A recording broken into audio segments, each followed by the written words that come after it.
Heights sophomore from Auburn. Number 14, Ashley Teaton. A 5'6" freshman from Tilden, Elkhorn Valley. Number 20, Olivia Dahl. A 6-foot senior from Fall City, Sacred Heart. Number 43, Haley Heights.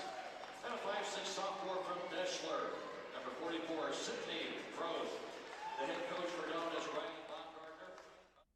Coaches Gene Steinmeier and Bailey, Hein and Colby. And good afternoon, ladies and gentlemen. Welcome on in to the Haddock Center here on the campus of Doane University for today's matchup between the Briarcliff Chargers and your Doane University Tigers. Starters here for Doane: Madison Davis, Ashley Teaton, Olivia Dahl, Haley Heights, and Sydney Roth. This is the starting lineup we've been seeing here the last couple of weeks, last couple of games, excuse me, as Coach Baumgartner's kind of been switching it off and on a little bit, but this is what they've kind of settled in for their starting five as we get ready for tip-off, as the Tigers will control it and Madison Davis will bring it across the timeline. Briarcliff settling on into a zone defense here. Tigers gonna have to shoot it well. Davis in the lane. That's off the mark, no good. Gathered three on there is Heights, and she'll put it up for 2 points to start off this game. Good second chance opportunity. Haley Heights gathers herself, puts up the left-handed layup, and it's good.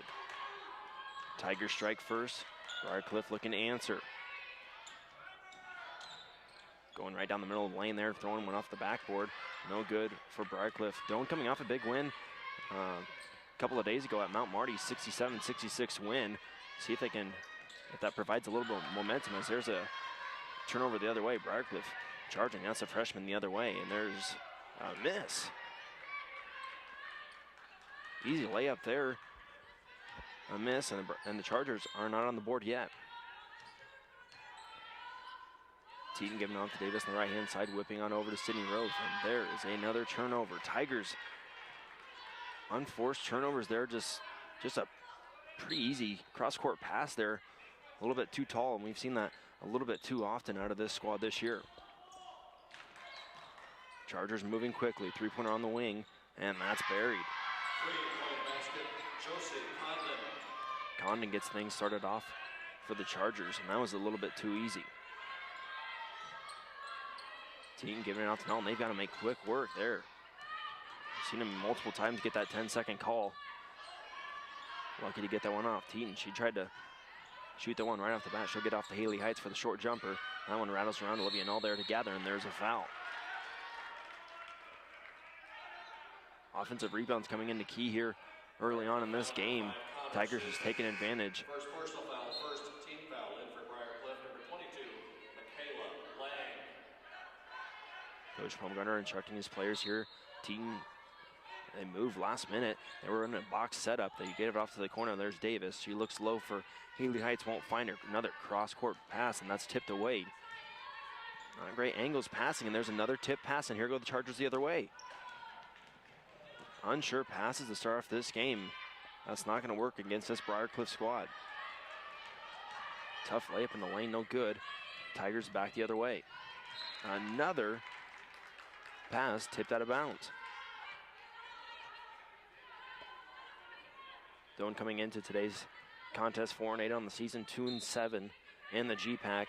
On the opposite side, Briarcliff 8-3 overall, 6-3 in the conference, looking to boost their ranking as there's a 5-second call on the Tigers, taking a little bit too long. Briarcliff coming into today's contest 4th in GPAC women's standings. A win here could help them improve that. Good squad here in the Chargers as they are receiving votes to get into the polls. Whipping around the perimeter, there go the Chargers here with a three-pointer off the mark. Tigers need an easy bucket here, need to get something going to the rim. Or an open opportunity, not another turnover. As Roth drives in the heart of that defense, gives it off to Davis. She'll launch from deep, and just missing is Davis there. Chargers back the other way. Right-hand side, duck down low, good pass. And there's another two for Briarcliff.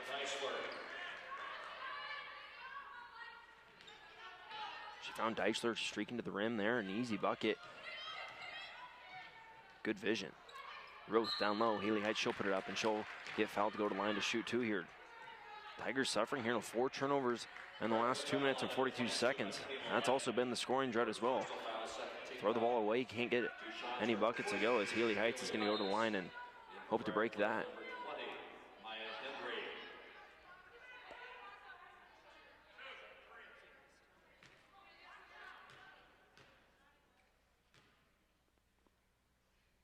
Heights' first one up on the way is good.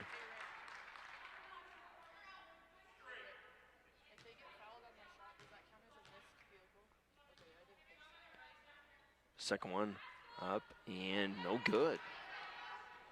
Haley Heights, a solid free throw shooter, goes 1 of 2 from the charity stripe. Briarcliff so quick with their pass and getting wide open opportunities. There's a 3 at the top of the key, no good. Fighting for the rebound there, and the Tigers come up with it. Tigers in their white uniforms here, orange numbers. Briarcliff in their black jerseys. And yellow numbers, blue almost on the name there, as Ashley Teaton gets a short jumper to go. Tigers notch it up here, 5 apiece here with 6:25 left to go. Tigers the other way at Sydney Roth, coast to coast. She's got Davis, and that's tipped out of bounds by Briarcliff. Didn't really have the number advantage there. It was almost 3 Chargers to 2 Tigers. Could have set things up. Stopped a little bit, but Tigers still have it here. Heights with it on a block. She'll spin around, go up, throw one up, and that's good. Tough angle there for Haley Heights. Spun around, and then she was almost right underneath the bucket. So good spin to get it to go in. Chargers here close to a travel there, nothing called. Couple of Chargers in the corner, spreading themselves out finally. 10 on the shot clock. And they're going to get a foul there on the baseline. A little bit too handsy there with the Tigers. Foul situation here. Again, it resets each quarter. 5 fouls get you a double bonus situation. We're at 2 fouls for Briarcliff, just 1 for the Tigers. Ball battered around, finally in the hands of the Tigers. Here goes Davis the other way. She'll whip it on over to Olivia Null, and then off to Ashley Teaton. Good pass, good angle. Ashley Teaton to Olivia Null, but that shot, is no good. Charges back the other way, no call there. A little bit wild with the ball going up, and finally a jump ball situation. In for the Tigers, number 24, Esley Johnson. Johnson back in here for the Tigers. It's nice to see her. She's been out a couple of games due to protocol. She is a good defender and another scoring provider for these Lady Tigers. Nice move into the lane. That's off the mark, no good. And finally, we'll go back to the Tigers.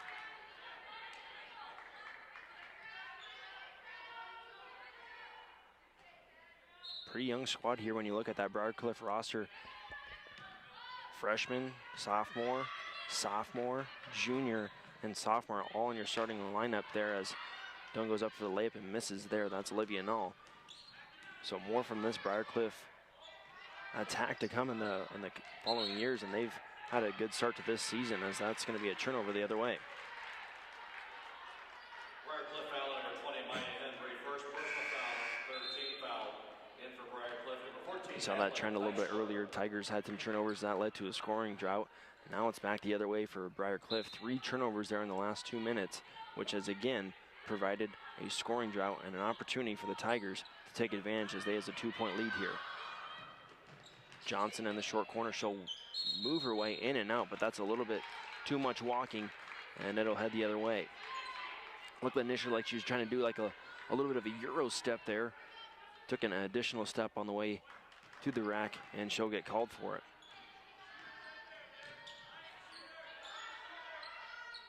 Briarcliff setting up a little bit of a flare screen situation for a 3-point opportunity. Unsuccessful there. 3-pointer from the corner, though, is successful for the Chargers.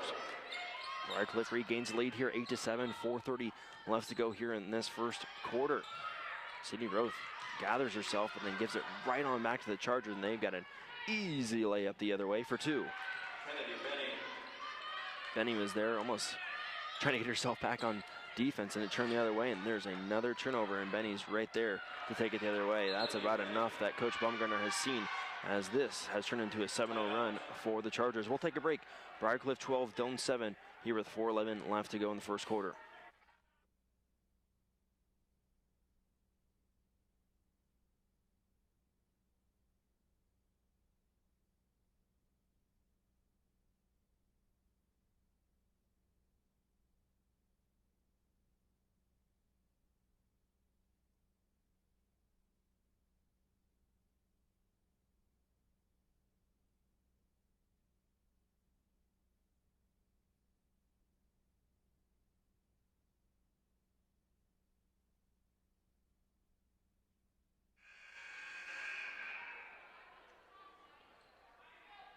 .411 left to go here in our first quarter of action here from the Haddock Center. Tate Missouri behind the mic as Ashley Teton gets things ready to roll here for the Tigers.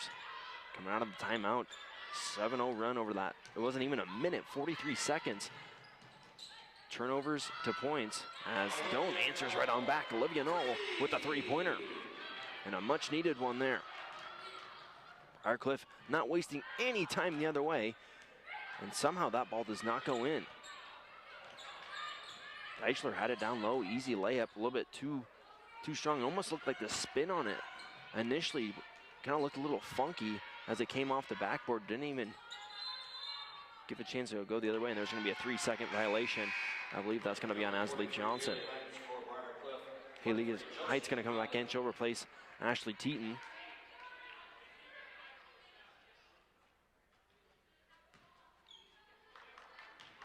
Height's so reliable. She's already got 5 in this game, half of the Doane points. Briarcliff down low. That's tipped away by Johnson so far this quarter for the game right now. Doane shooting 40% from field goal range. Briarcliff just shooting 42%. So both squads struggling a little bit, but nailing them down from deep at the three-point range as Davis, that one goes out of bounds still with the Tigers. Three-point range for both teams, shooting 50%. 2 of 4 are the Chargers, 1 of 2 are the Tigers.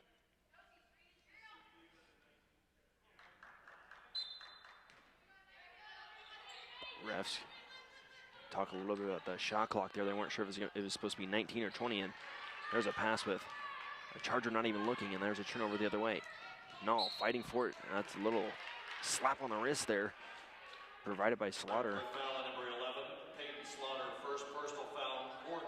That's a tough one to kind of go against. It's a bang-bang play, both going for the ball, but the defense will get called for that one.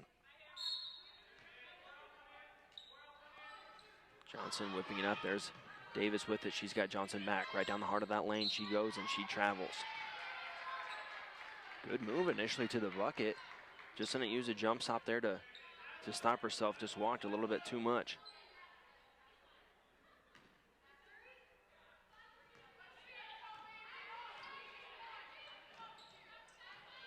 Chargers with it here. Benny on the corner. She's going to throw it up top to the left wing. Right back to the right wing, and right back to Benny there. Haley Heights, her arms a little bit too tall. Force a turnover there. Davis slows herself, gets this Doane approach ready to go with 2:45 left to go.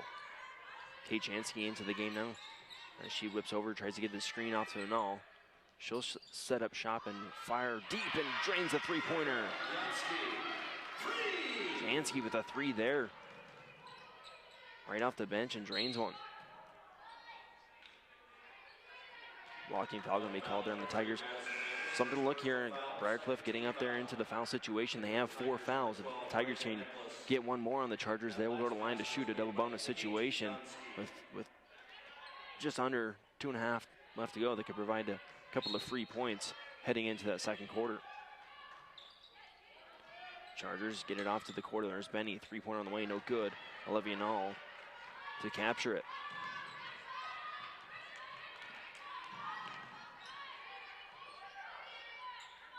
Tigers with a couple of posts here into the game, usually kind of spread themselves out, but Nicholas has it now. Davis looking, finally giving it on to Haley Heights. She'll turn around through left hand, throw one up, and then get her own rebound for a second chance opportunity. Initially, that spin move put Deichler on the floor. And there's Madison Davis with it right on back. She'll go up right hand, get swatted away by Condon, but it still will be Tiger ball. Coming down with a hammer there is Condon, but Davis will take it out of bounds.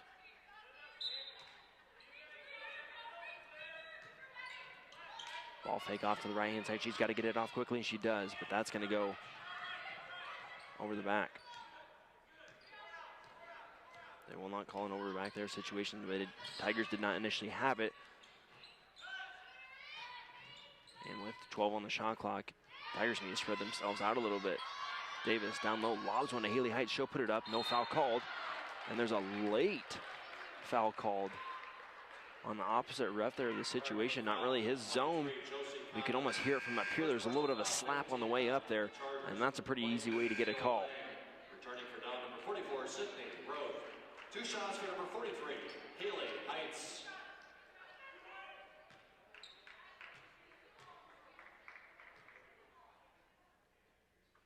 Heights' first one on the way is good. Tigers enjoying an 8-0 run. Now a 9-0 run over the last 2.5 minutes. Shot up, shot good. As the Tigers have a 5-point lead here with just over 1.5 left to go here in our first quarter of action. Briarcliff right to left here. Finally getting it on in. That's about the charity stripe as they quickly get moving. And they're all the way in the corner now. Chargers usually pretty good here about not letting the ball stick too much. But here the Tigers are making them use every ounce of that shot clock as it's all the way down to 4. But they'll make them pay there at the 3-pointer. 1 minute left to go here in this first quarter as Roth kind of throws her elbow a little bit to get the defender off her. Lucky not to get an offensive call. Haley Heights, short jumper on the way, no good. Battle for it. There's Olivia Null. She'll try to put up, no good. And finally, the Chargers come up with it. Can't say that Doane didn't have an opportunity to score there. Chargers down, dumping it down low. There's Deichler again. She's missed a couple from point blank. It's about her third opportunity that she's had it right at the bucket, but just hasn't gotten to fall on in.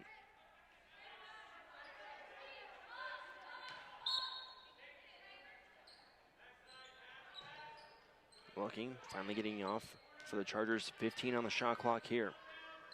Down low, that's going to be kicked away by Haley Heights.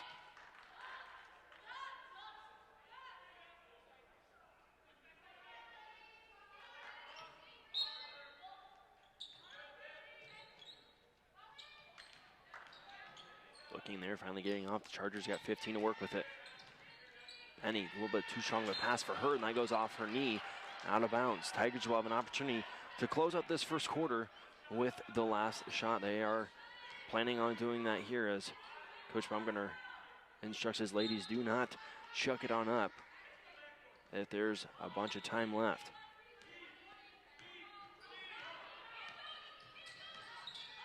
Tigers settle on in. They kind of do a little bit of a weave here with all 3 of those guards. Finally giving off to Olivia Null with 10 on the shot clock. Game clock, excuse me. They've got to go 5, 4. Roth finally going left. She's got to get something. Haley Heights down low, dumps it on in, and that's a miss. Right at the buzzer there, and that one rattles on out. But the Tigers will take a lead to the second quarter. Doane 17, Briarcliff 15. We'll be right back for the second quarter.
Ready to get things started off here with our second quarter of action here as we take a look at some of the stats here leading up into this second quarter lead for Doane with the time being. Points off turnovers. Briarcliff actually taking advantage there, 10 points compared to Doane's 7 points. Second chance opportunities though, as Haley Heights gets it on inside, throws one up, no good. Doane is taking advantage here, 7-0. That's the biggest thing that you're seeing. Doane's taking advantage of those second chance points, those offensive rebounds turning into points for them right now. Haley Heights gathers a rebound as your leading scorer for the game right now for both teams is Haley Heights with 9. For Briarcliff, your leading scorer is Benny with 4.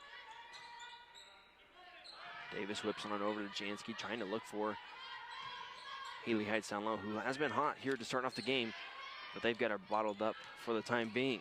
Jansky tries to put up the short jumper. That one's tipped away. Davis with it, and she tried to dribble into too many defenders there. That heads the other way for the Chargers. Short jumper on the way, a little too strong. And here come the Tigers the other way. Madison Davis not even looking at it. And there is a turnover the other way. Coach Bumgarner just throws his head back. Hands on both of his hands on his head, just kind of in frustration. You know, the momentum's your way, you're going with it, and then a silly turnover there.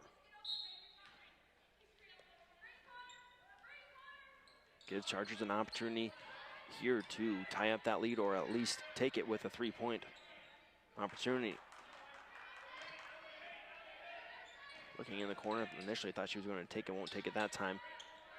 Looking, patient are the Chargers, and that one goes off the shoe of a Charger, and a wise foul there by Briarcliff, or Maddie Davis was free to get an easy layup. Briarcliff foul number 15. Kate Hagberg, first personal foul, first team foul. It looks like they're going to call that number 15, Hagberg. As that's Briarcliff's first foul of the second quarter. Davis spins her way, gets it across that Tiger logo off to Roth. Roth on the right-hand side gives it to Teton. She'll take the short jumper from the charity strike and drain it. Tigers with the 4-point advantage here early on in this second quarter. Not a lot of movement from the Chargers. A 3-point try there. Second chance opportunity there for Benny, no good. Tipped around, Davis with it the other way. Davis 2-on-1 there, and it's not in her favor, so she wisely decides to set up shop and get her ladies down with her. Teton spins around, tries to give it off to a defender. Has the referee counting down. Finally gets it off with about 4 seconds on her, or else she's going to get a 5-second call. And all 3-point on the way. She didn't like it off the start. And Briarcliff controls it the other way, right down the middle of the lane, throws one up, no good. I'm not sure Doane was ready for that one, or even ready to play defense at that time being. Steal away for Briarcliff, and there's a foul on Sydney Roth. Just a kind of a frustrating game right now from both angles of this. Whether you're Briarcliff or Doane, the turnovers here by Doane, maybe some missed shots, some missed opportunities for Briarcliff, or they would be really opening up and taking this lead if they could get those easy layups to go.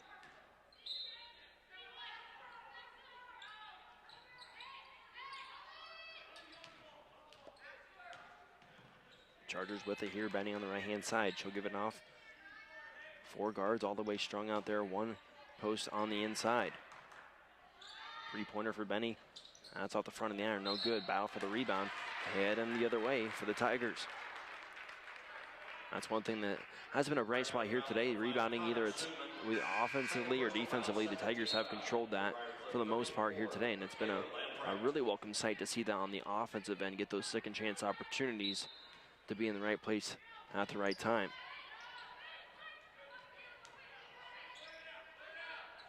Briarcliff putting on a little bit of a skeleton pressure there. They finally get it across. Or the Tigers, they've gotten much better here as the season progresses about breaking those presses, and that's going to be a 5-second call.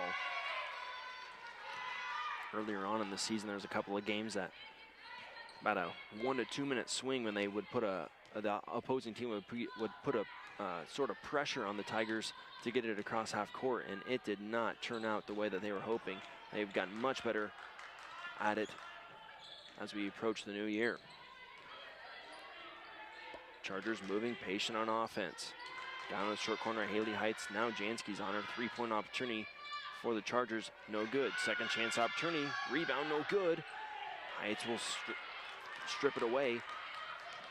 And Teton will control the ball. That ball all over the place. And this is just kind of going back and forth as Benny gets the opportunity for a layup and takes it. Man, oh man. Kind of a back and forth game. Turnovers, missed shots. Finally turning into points for the Chargers. No, short corner, and there's quick hands. That's number 11, Slaughter. She's been everywhere here tonight, getting hands on people, or hands on the ball, excuse me. There's going to be a foul. Looks like on Olivia Null, but Slaughter just barreled right over her, put her shoulder down. I'm surprised that didn't go the other way.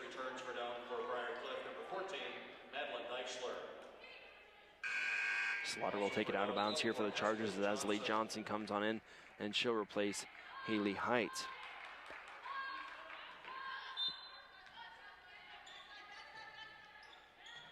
Corner, Slaughter throws it over. Davis there to strip it away. Nice movement there by Davis, being in the right place.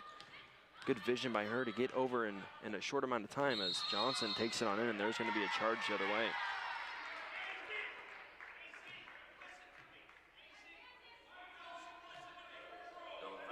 A little bit out of control there was Johnson, as this is a close game, but man, does it not seem like it's been going in the way of the Tigers, and they still have a 2-point lead. Again, another scoring drought here, about 3 minutes this time with 5 turnovers in that period for Doane. They've got to right the ship here and get things right. Deitzler down low, another missed opportunity, won't get it to go. And a little sign of frustration there by Deitzler.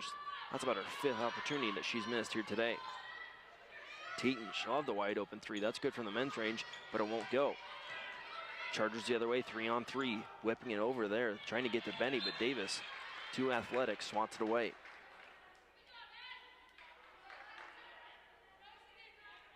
.5:23 left to go here in the second quarter of action. Doane still clings to a 2-point advantage. Briarcliff moving, replacing themselves, trying to get a 3-point opportunity, but they're going to be patient and not take it for the time being. Moving their way, 3-pointer, no take there, but there will be a travel on the Chargers.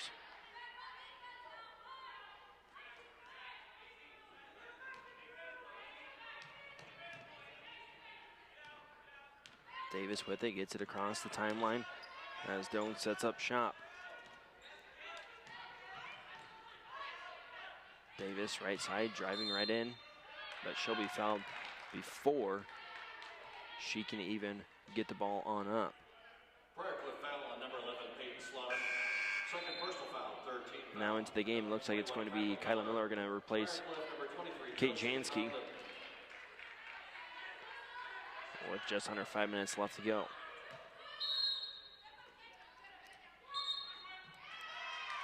And another opportunity. Doane cannot get anything to go as Asley Johnson, I believe, set a moving screen there, and that's heading the other way. Head scratcher there.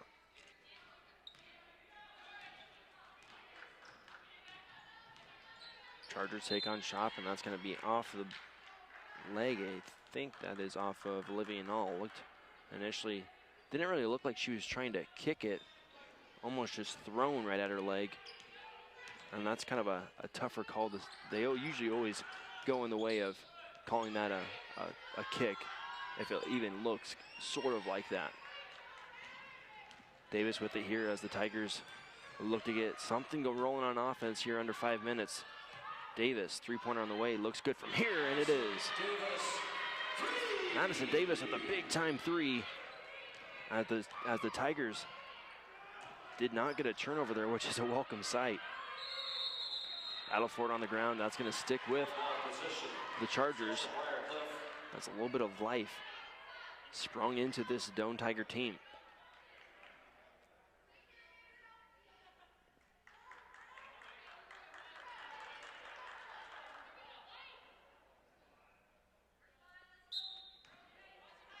Chargers with the here out of bounds, finally getting it off. Benny all the way over, too strong of a pass, and that is out of bounds. For down 43, Haley Heights. Haley Heights back into the game now.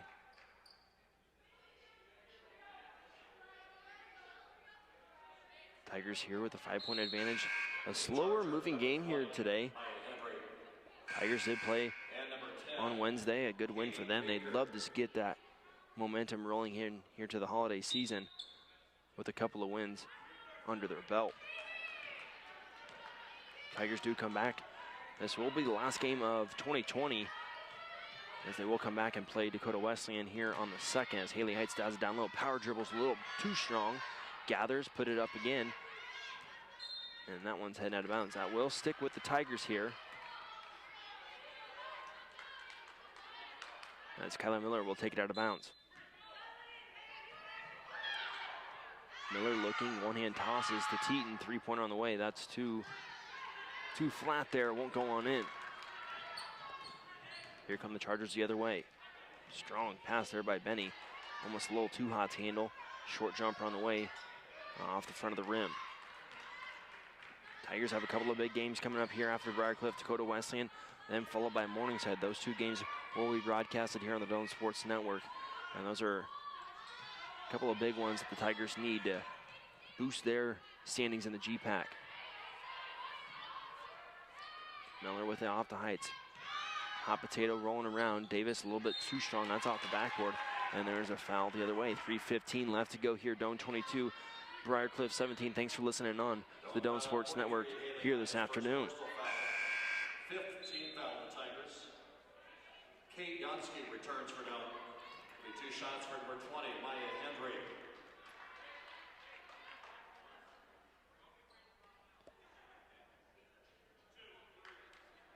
Two shots up here as they have reached that 5-foul mark. Shot up, shot good, with one more coming.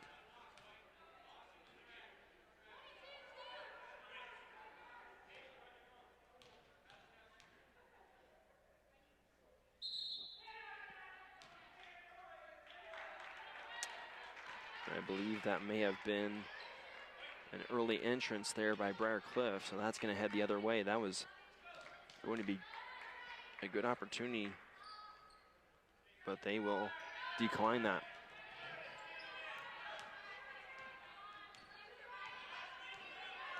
Miller with it, kind of making her way slowly up the court here as Briarcliff kind of packing it on in. They do not want to get an opportunity for Haley Heights to get the ball. She's been effective here tonight.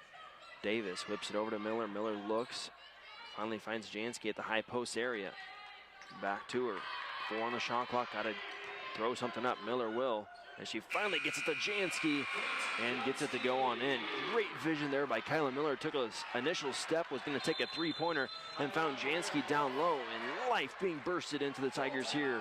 24-18, 2:39 left to go here in our second quarter of action. Stick with us, you're on the Doane Sports Network.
.239 left to go here in the second quarter as the Chargers look to break the Tigers' momentum.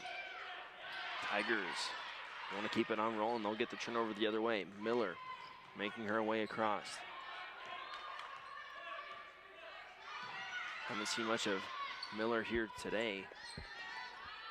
She can be very effective shooting the ball. Miller, look, she's got Jansky right inside. It would be an awesome opportunity. She would duck it down low to Haley Heights, as there's some pushing and shoving there.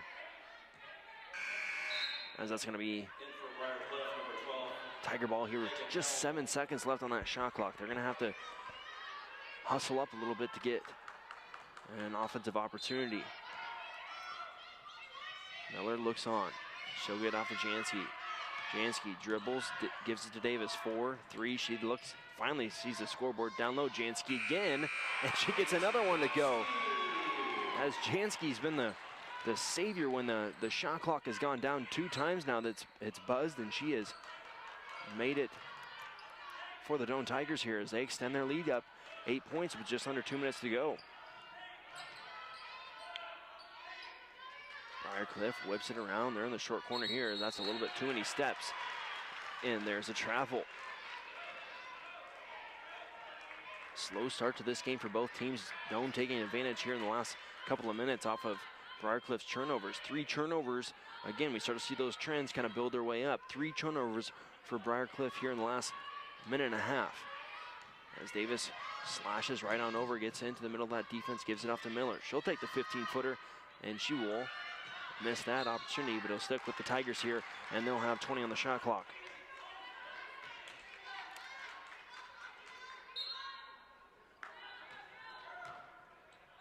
Heights on in, and they're going to call a travel on her. It's a little bit too many steps. You started to see where she was trying to go with it there. Just walked with it a little too much. Briarcliff makes her way across the timeline here, giving it off to Benny. She's been quiet as of lately. Tigers packed on in, and there's another travel on Briarcliff. As you can see, the bench for Briarcliff starting to get a little antsy with all the turnovers as they're trying to get a better vibe in here as they get a Sudman in to replace another Charger. 1 minute left to go as Davis kind of sidearm wings it on in, and there's a turnover the other way. Perfect opportunity for Briarcliff the other way, and they're going to call a foul on the floor. Almost could have been another travel call, but they will call it a foul there before that action happened. Second personal foul. 2 shots for number 12, taken held.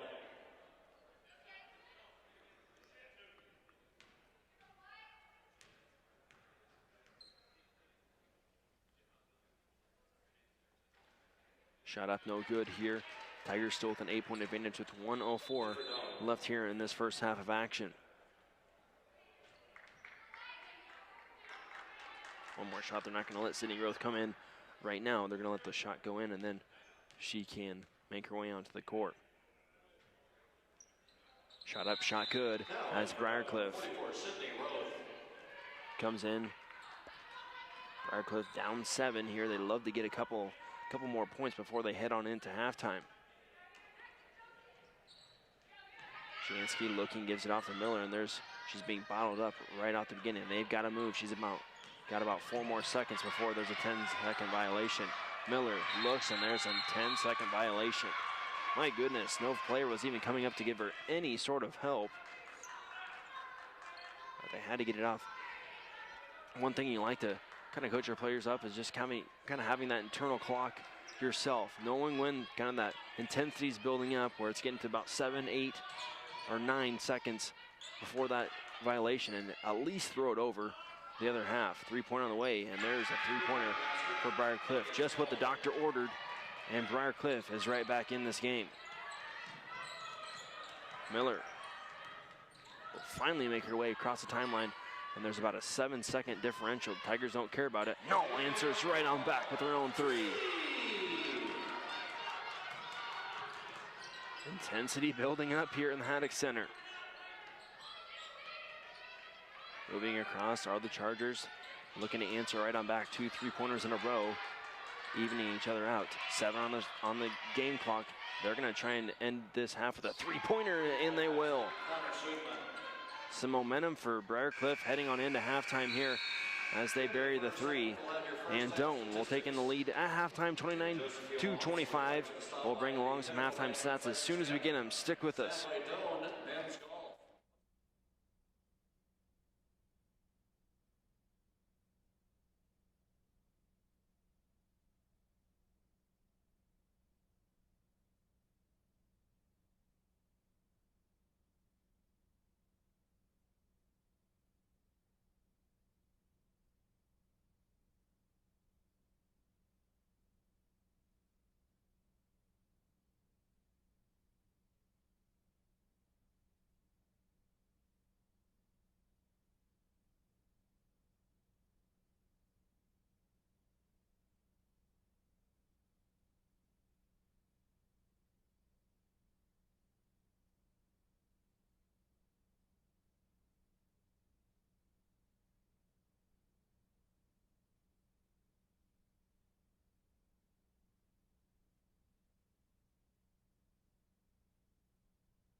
Some halftime stats to pass along to you as Doane takes the 29-25 lead here into halftime. For Briarcliff, your leading scorer is going to be Kennedy Benny, with 9 points, followed behind off the bench. That's going to be held with 4 points. For Doane, your leading scorer is Haley Heights. She's got 9 points, and then coming off the bench, Kate Jansky's going to tack in 7 points of her own. For Briarcliff, on the game, field goal percentage, they're shooting 31%. Doane shooting 35% from three-point range. The Chargers are shooting 41%, and the Tigers are shooting 44%. So both of those stats kind of start to look a little bit similar to each other in the same sense. But more or less, the turnovers are what's really hurting both of these teams at this point. 20 turnovers in 1 half of action for Doane, and they still have the lead. Briarcliff on the other end has 15. That's just a stat that you do not like looking at on either side as a fan. A couple of areas to look at as the Tigers take advantage of second chance points. They have 9 second chance points compared to Briarcliff's 0, and points off turnovers. Briarcliff just nudging that with 16 points to Doane's 13. So good game here so far. A little sloppy from both ends, but nonetheless a GPAC game that both of these teams desperately need in their standings. So we got about 15 minutes left to go here in our halftime before we get things rolling on for a second half of action. It is senior day here at the Haddock Center, so we will have that ceremony after the women's game and before the men. So a little bit of a intermission break there. We will have senior day just to pass that along.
Third quarter here, ready to roll as the Tigers will take it out of bounds.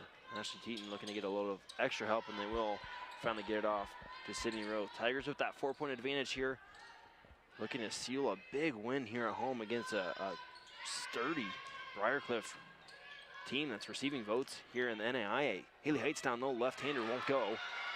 Floating a little bit too much away from the basket there.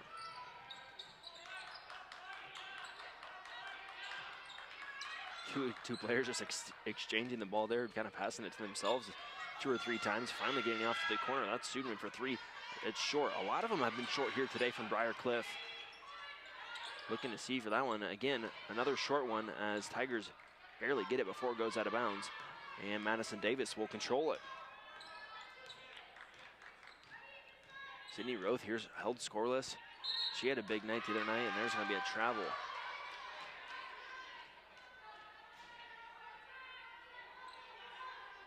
Another unforced error for the Tigers, going the other way, and a perfect opportunity for the Chargers to get their first points on the board here this half.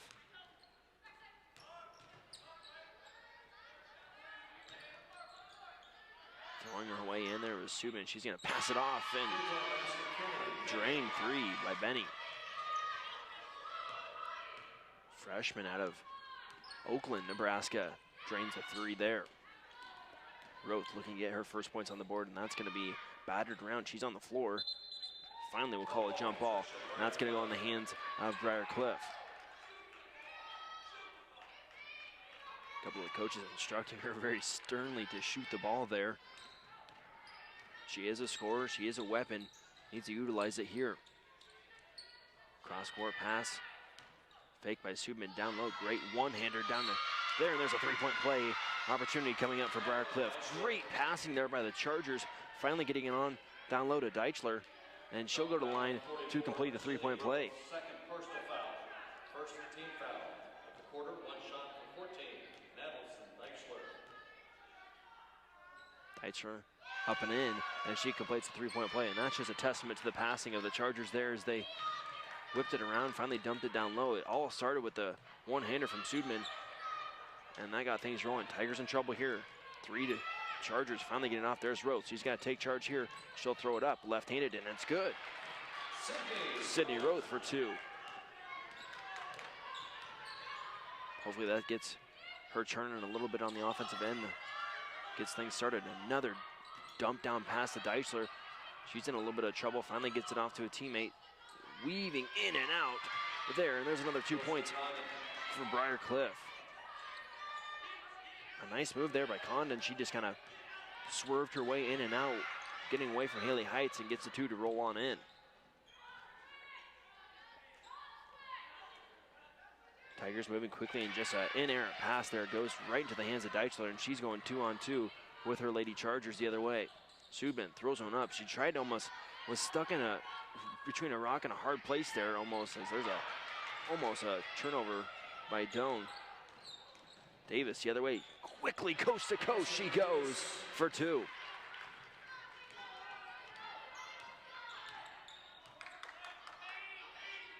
Briarcliff corner, they need to answer here. Olivia Knoll and Ashley Teton get a little handsy.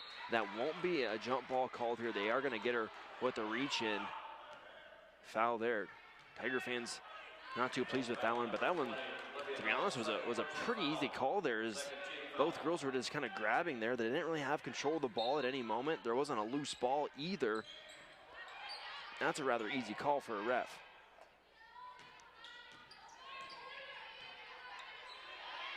Chargers, corner 3 on the way, and that's off the mark. But Benny's right there to gather the rebound. Foul on 44, Sydney Roth, 3rd personal foul. 13th foul to the Chargers, number 20 by Henry, 22. Michaela Langen. A couple of new Chargers here into the game as Slaughter gets things lined up for the Chargers. 3 up at the top. They kind of move their way on in. A lot of moving parts there on the out-of-bounds play. Finally give it off. There's Benny. She'll go right down the middle. Lane gets stolen away by Davis. Davis one-on-one the other way. She'll Euro step her way on in, and there's a foul.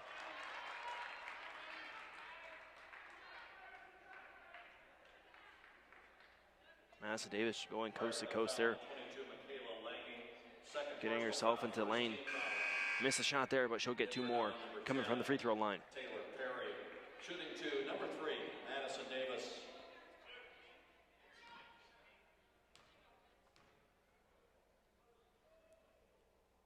Shot up, shot good by Davis.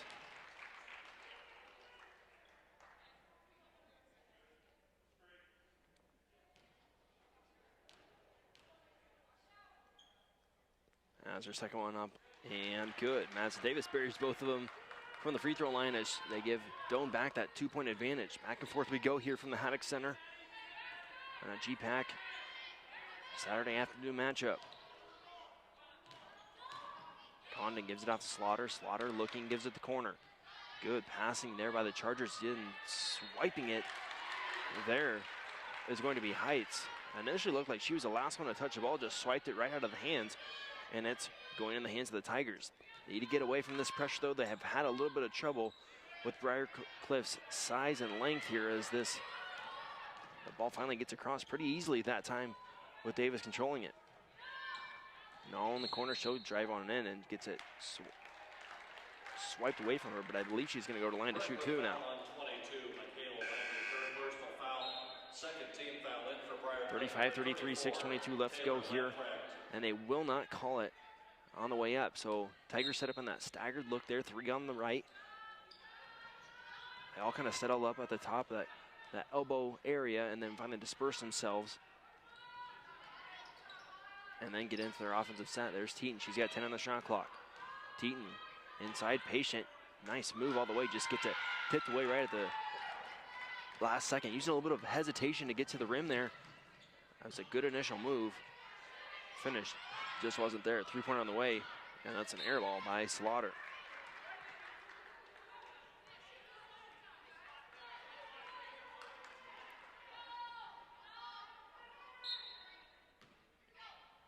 Tigers, for the most part, keeping the Charger offense intact here as Taylor Perry falls to the ground as the Tigers get this one taken away. There's Benny the other way. Nice pass down low. Slaughter gets a 2. Turnovers, though, have been the biggest key here tonight. Turnovers for the Tigers. I'm not sure you'll see a matchup with more turnovers than we have seen here tonight, as the Tigers have compiled up 24 turnovers, and we're not even through halfway here in this third quarter as that's tipped around. Finally, Olivia Null gathers herself, and they're going to call that foul on the ground before anything else started. An emphatic call there by the ref, just calling the Charger. He was bursting right into the scene.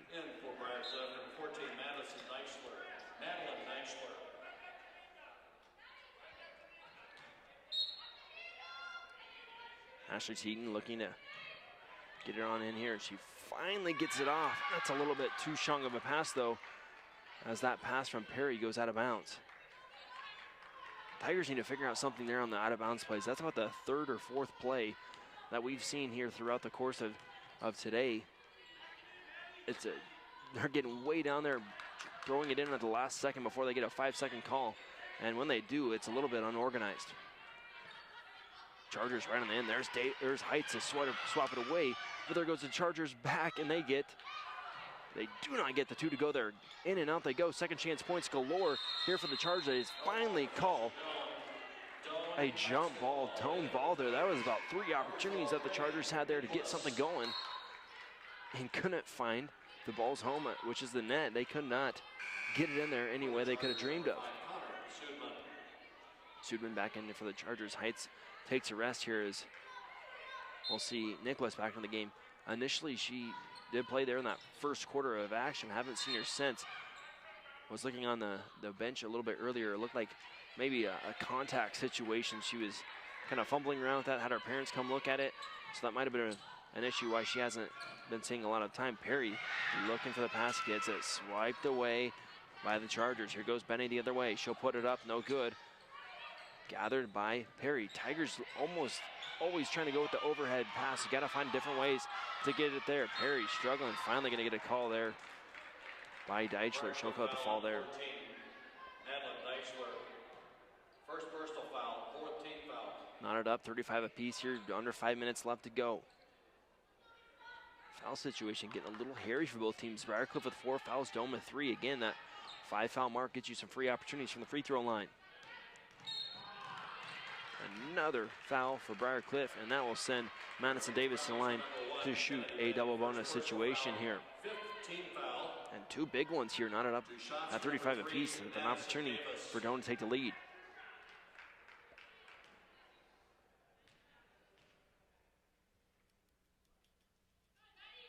Davis up and in.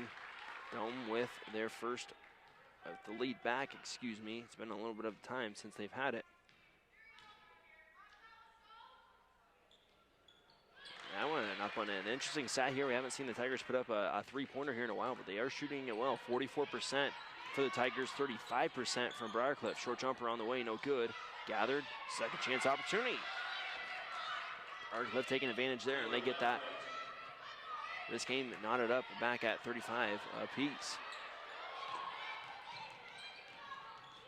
Teaton moving, throwing cross court. She'll get it off to Perry. Perry left all alone. She'll take the three on herself and drains it. Taylor Perry for three.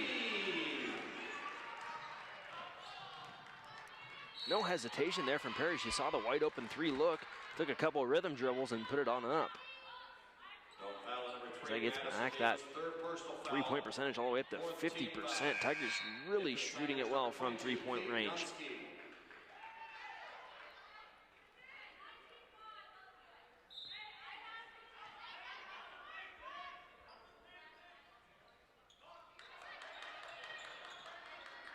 Tigers looking to make something out of it here. A couple of turnovers. That'd be a nice sight on the defensive end. Benny getting this shot clock all the way down to 10. Tubman down low. She tries to get it up.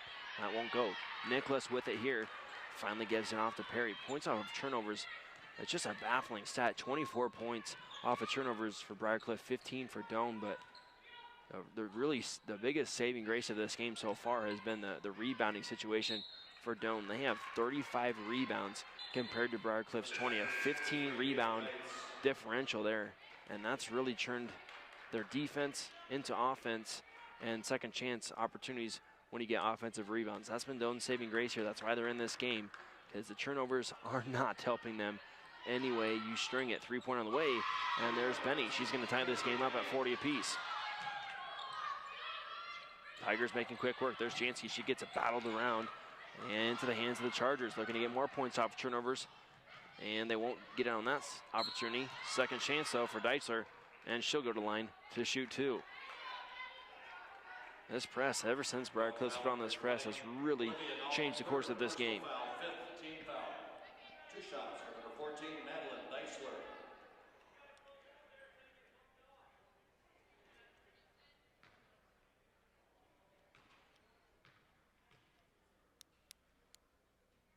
First one up on the way for Deitzler. That's good as Briarcliff regains the lead.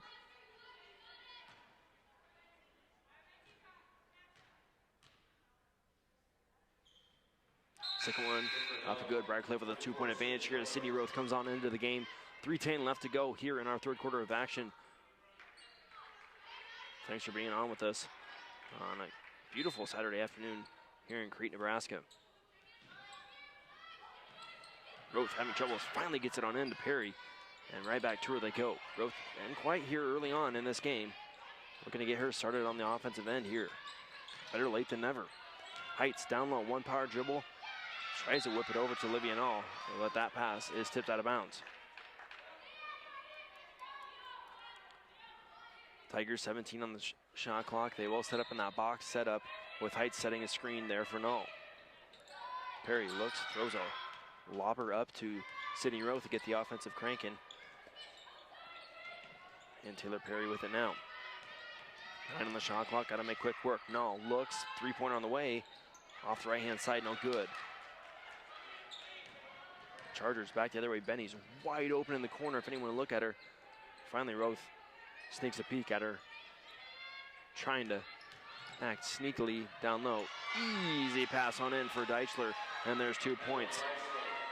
Again, we've seen this multiple times in that zone look for Doane. Been pretty effective for the most part, but once you dunk it down low, there's usually a wide open defender. That's happened too many times this season as we get closer to that 2-minute mark here. Briarcliff starting to flex their muscles as they're up 4 points, with a chance to make it even more. Left-hand side, Back to the corner. They've got Deichler, and they've also got Slaughter down low. Roth's got to turn her head around. Down low, tipped away there by Haley Heights. 10 on the shot clock for Briarcliff. Benny inside the lane. She'll go up, and they're going to say no shot there. They're going to say foul was on the floor. End of the game now here for Doane is going to be Madison Davis. She'll replace Olivia Null. And then for Briarcliff, that's number 23, Josie Condon, back in for the Chargers.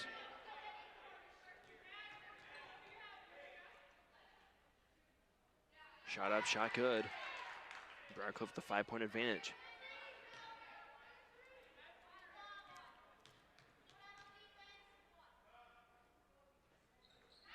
Second shot on the way in, good. Briarcliff with the 6-point advantage here with just under 2 minutes left to go here in our third quarter of action. And back and forth game. It's been a little bit slow at times. Doane got a little bit of momentum there to start to really pick things up in that second quarter, and kind of a back and forth game. Multiple turnovers by the Tigers as that one goes out of bounds. And we talked in the first half how well the Tigers had handled that pressure put on by Briarcliff to get them started in that backcourt.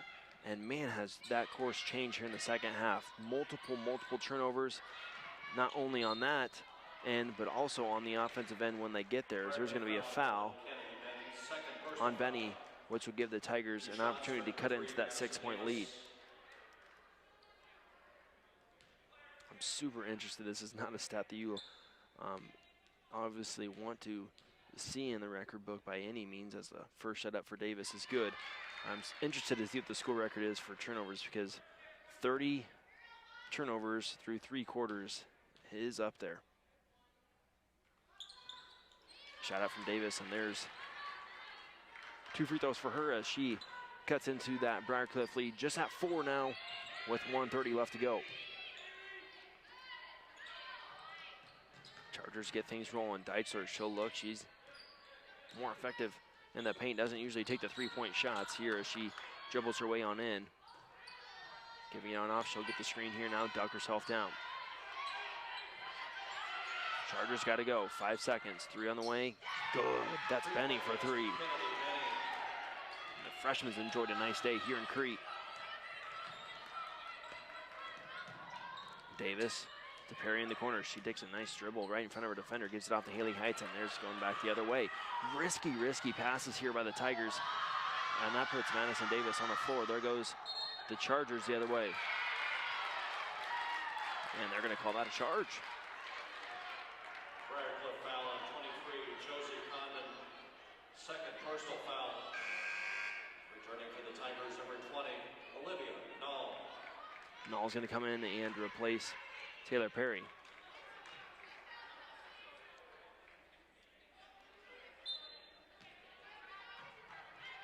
Olivia Null passing on in, gives it off to Davis. She's going to give it right on back to Null as the Tigers look to advance. 40 seconds here. Tigers are going to have to get a shot off with about 14 seconds if they drain this shot clock all the way down. Jansky moving left, gives it off to Davis. She'll come right around that screen, throw one up. And they are going to call a block. So Davis will go to the line here to shoot 2. Doesn't matter if she was fouled on the way up or not, because Briarcliff's already has 5 fouls. So 2 shots here coming up for Madison Davis. Fouls on number 5, Connor Seaman. Third personal foul in for the Chargers, number 11, Peyton Slaughter. 2 shots for number 3, Madison Davis.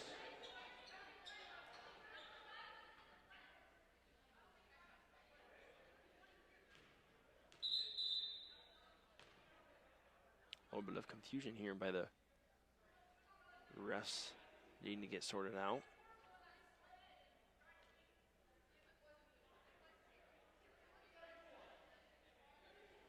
Briarcliff fouls on number 34, Taylor Lamprecht. That'll be a first personal foul.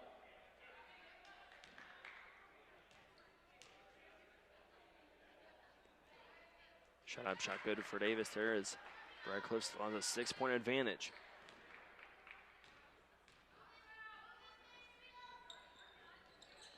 That shot no good. Davis has been doing really well from the free throw line. Couldn't quite get that second one to go on in as Shot clock is off, and Briarcliff looks to take the last shot of this third quarter.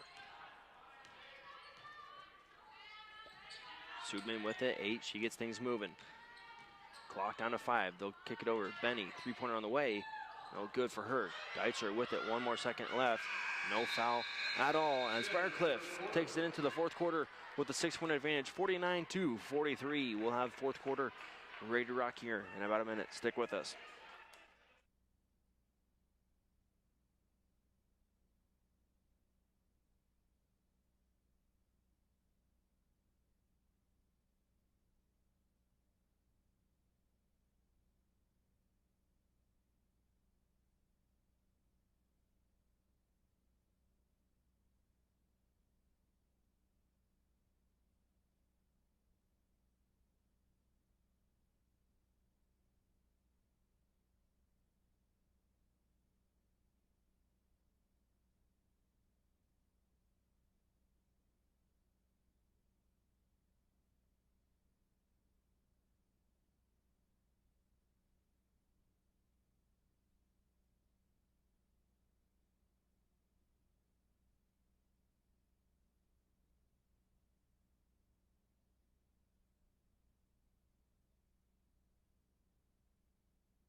Briarcliff with a 6-point advantage here with 10 more minutes left to go here in our game today. Benny, three-pointer on the way. Off the mark, no good. Trying to avenge that miss there from that last shot of the game. Benny, the one enjoying herself here in Crete tonight. She's got 20 points, a freshman, really put on a show for the Chargers. She has not come out at any point in this game. Played 30 minutes. An absolute warrior out there on the court as a jump ball will be into the hands of the Tigers. Fredonia leading scorer right now is Madison Davis, followed behind with 9 from Haley Heights. Tigers need to get moving. Finally do give it off to Olivia Null. Davis on the left-hand side takes a dribble, looks. She's got Null wide open in the corner. She'll dribble right in the heart of that defense, dumping it down low to Heights for 2. Good play by Olivia Null. Driving on into that defense, dumping it down low to Haley Heights to get her an easy 2 points. Chargers, Sudman, three-pointer on the way, off the mark. Will be gathered in by Teton. She's being hassled up top. They move on through. There's Teton. She's got Haley Heights wide open down low. Doesn't quite get her eyes up at that time. Will finally give it off to Olivia Null. That's a 2-pointer. And Haley Heights somehow gets around her defender to get the 2 to go, and Tigers are within 2. Tigers in a battle here, and what a big win this would be for them here tonight.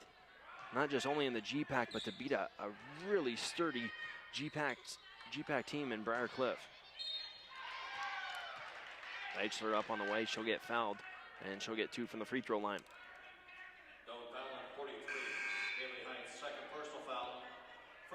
Deichler will have 2 from the free throw line here to extend that 2-point lead.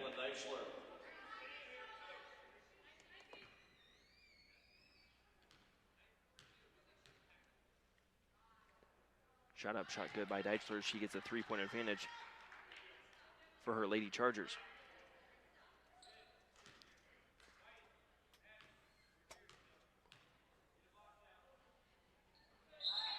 Second one up on the way is good as Briarcliff has a 4-point advantage here with 8:33 left to go in our game here from the Haddock Center. Tigers need to find a way to break this press, not only tonight, but heading on into the GPAC schedule. This isn't going to get much easier for the Tigers, and they've got to figure out how to get the ball out of the backcourt into the front court and get their offense rolling from that point, as they do for that time. And Null will give it off to Roth. Roth, left-handed, throws a wild shot off. They're going to call it travel there. It might have just been a small step from Roth, but she had 2 steps there There's just one too many. Subin, she'll go in, try to take the floater. That's blocked away by Haley Heights. Tigers with it the other way. Here goes Roth. She's being kind of nudged around by Sudman.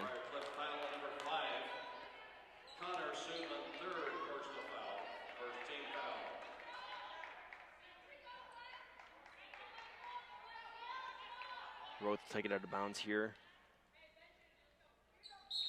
for the Lady Tigers and give it off to Madison Davis to get things rolling. Davis dumps it on down to Haley Heights down low. She'll get to work and she's going to double dribble there. Coach Bumgarner having a discussion with the ref there. He's not quite sure why that was called. It looked initially like she may have had the ball and then kind of fumbled around with it, maybe hit the floor. Ref saying she had possession though and will not give the benefit of the doubt to the Tigers. There will be a foul there. It looks like that's going to be on Madison Davis.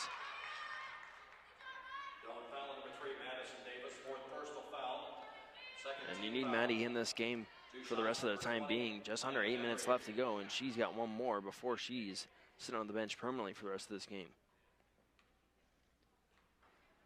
Shot up, no good. Taylor Perry looks like she's going to come into the game to replace Davis.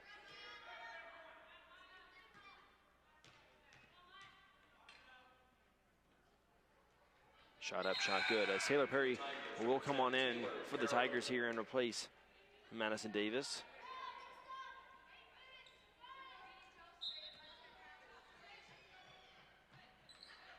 Tigers looking here, giving it off to Ashley Teaton. There's City Roth. She just traveled with it, and that was a pretty easy call there for the ref.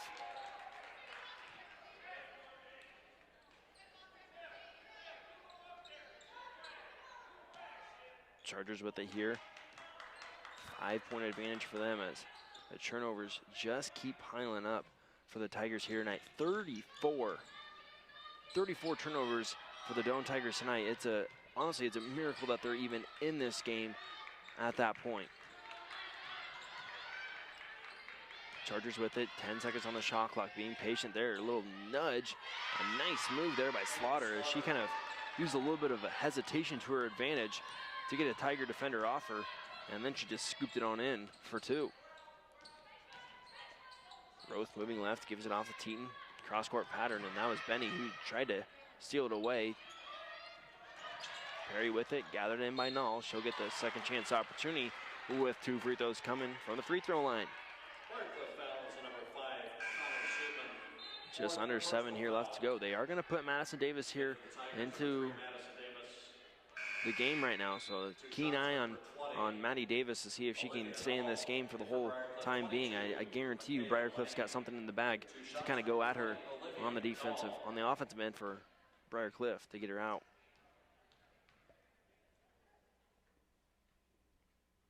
Shot up, shot good by Null. Brings that Briarcliff lead just to 6.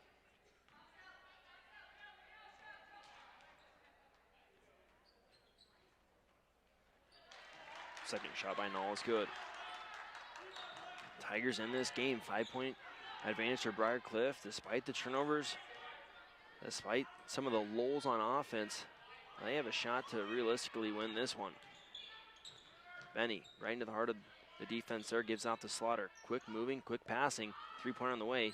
No good. Roth a little bit late to the party there, trying to box out. A little bit too late. And Briarcliff with another opportunity.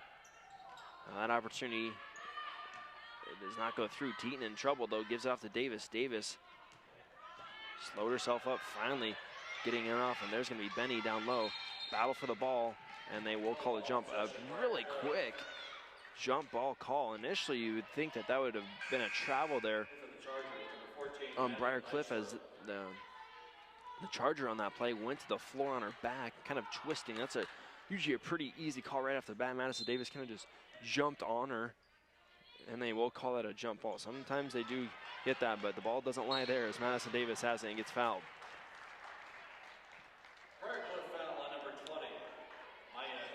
Foul situation here. Briarcliff has 3 fouls. Doane just with 2. And 5-foul mark will prove to be maybe the difference in this game if you can get there, especially with 6 minutes left to go. There's plenty of time for that to happen. Davis down low. Charger defender, that's Benny jumping on the ball, but she slid when she took that ball and went out of bounds with it. 6:08 left to go. Tigers with a fresh 20 on the shot clock. Tigers struggling here on the offensive end. The last 2 minutes and 39 seconds have not hit any field goals. Need to break that curse here if they want to stay in this. Roth down low. She'll give it off to Heights. Heights left-handed gets it to go. Nice move by Haley, spinning around. Puts it up with the left hand off the backboard and good. Cross-court pass by Briarcliff. They've got Deichler in the middle. Has a three-pointer on the way. That's going to be grabbed by Condon and put on up for two. Second chance opportunities biting the Tigers here today. And that too, turnovers the other way. There's an easy layup by Slaughter. Coach Bumgarner has seen enough for the time being. He needs to get his ladies back into the game here. 58-51, 5:29 left to go here in our contest from Crete. Stick with us.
.526 left to go here. Briarcliff clinging to a 7-point advantage. Tigers need some luck on their side if they want to stay in this game here today. Jansky cross-court pass, risky pass. Trying to get it over to Roth. There's a Charger defender right in the way. Some of these passes just need to be made in closer proximity.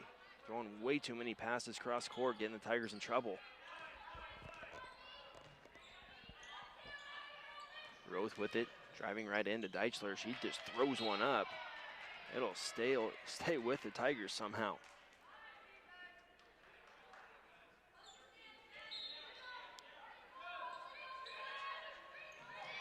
Teating over to Roth, 13 on the shot clock. Davis, left-hand side, dribbles over to the right elbow, gives it off to Jansky. Jansky, three-pointer on the way, that's short from here. It will be. Deichler almost hits her right in the face as she wasn't quite ready for that one. Benny will control it for the Chargers. Benny over to Slaughter, all the way across, they move it. Left to right, great pass down low. There's gonna be Deichler for two. And right there's Slaughter giving out to Benny. They had a turnover in their hands. Tigers somehow get it away. Jansky jumping up, throwing it, gets it battered around. Right now, Tigers they're just playing a little scared to have the ball in their hands right now. You need somebody to come and control the ball for the time being, have some authority with their passes as the refs kind of come together to discuss maybe a situation on who has the ball.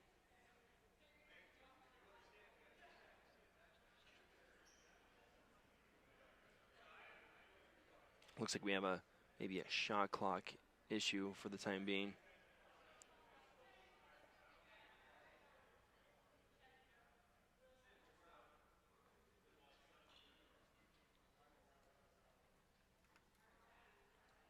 Discussing a little bit with Briarcliff's head coach. They finally get it on in. I'm not sure what that discussion was all about there.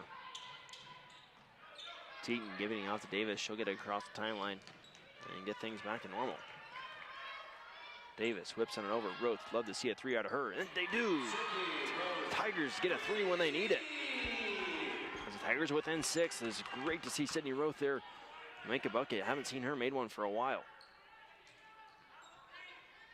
Chargers whipping across. That's up at the top of the key. They get it all the way over to the corner to Slaughter. Davis tries to swipe away, trying to get a turnover, and they do, but it's in the hands of Roth that time. Haley Heights with it. She finally gets it across the timeline. Tigers need a bucket here. Get some momentum on their side. Davis gives it off to Roth, and a little bit of a weave action there. Battered around. There's Deitzler. She's going to be called for the foul there.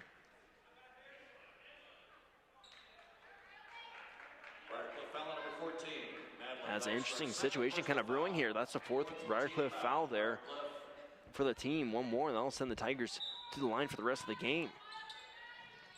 Heights down low. Moves her way in and out with the three-point play coming. What a move by Haley Heights, and the luck of the rim on her side there. On the right-hand side, stepped through with her right leg, threw it off. A high arcing shot off the backboard. Got it to go on in. And what a big three-point play this would be if Haley can drain this free throw.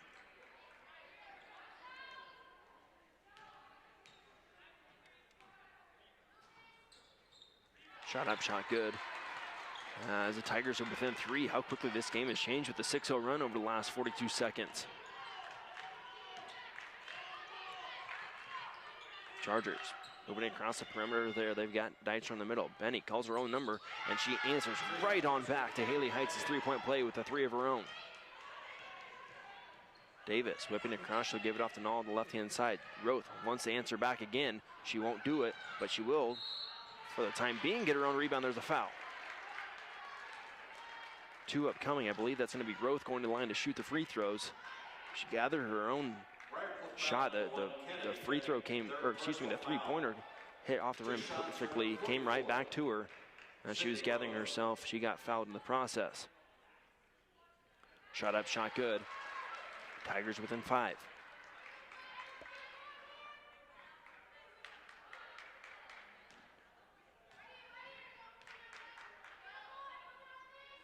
Second shot up, and that is good as well. Tigers within 4.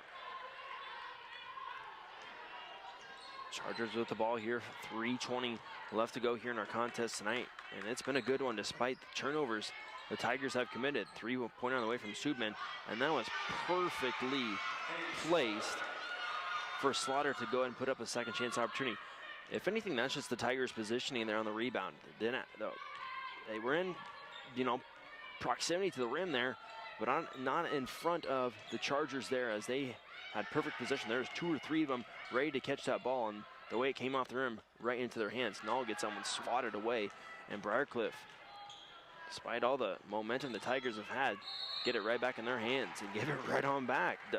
Double dribble there, committed.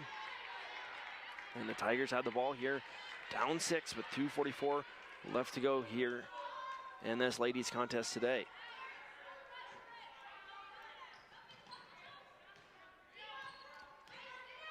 Davis gets it across the timeline. She's going to give it off to Olivia Nall. Nall to Roth.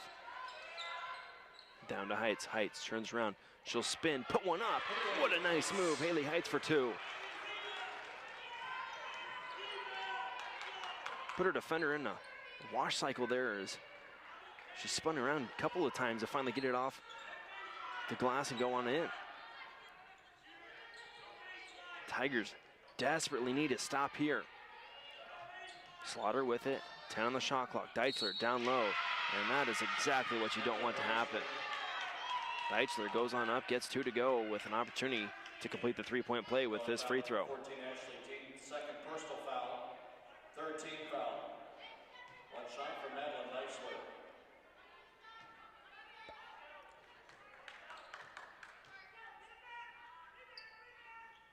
Shot up, no good.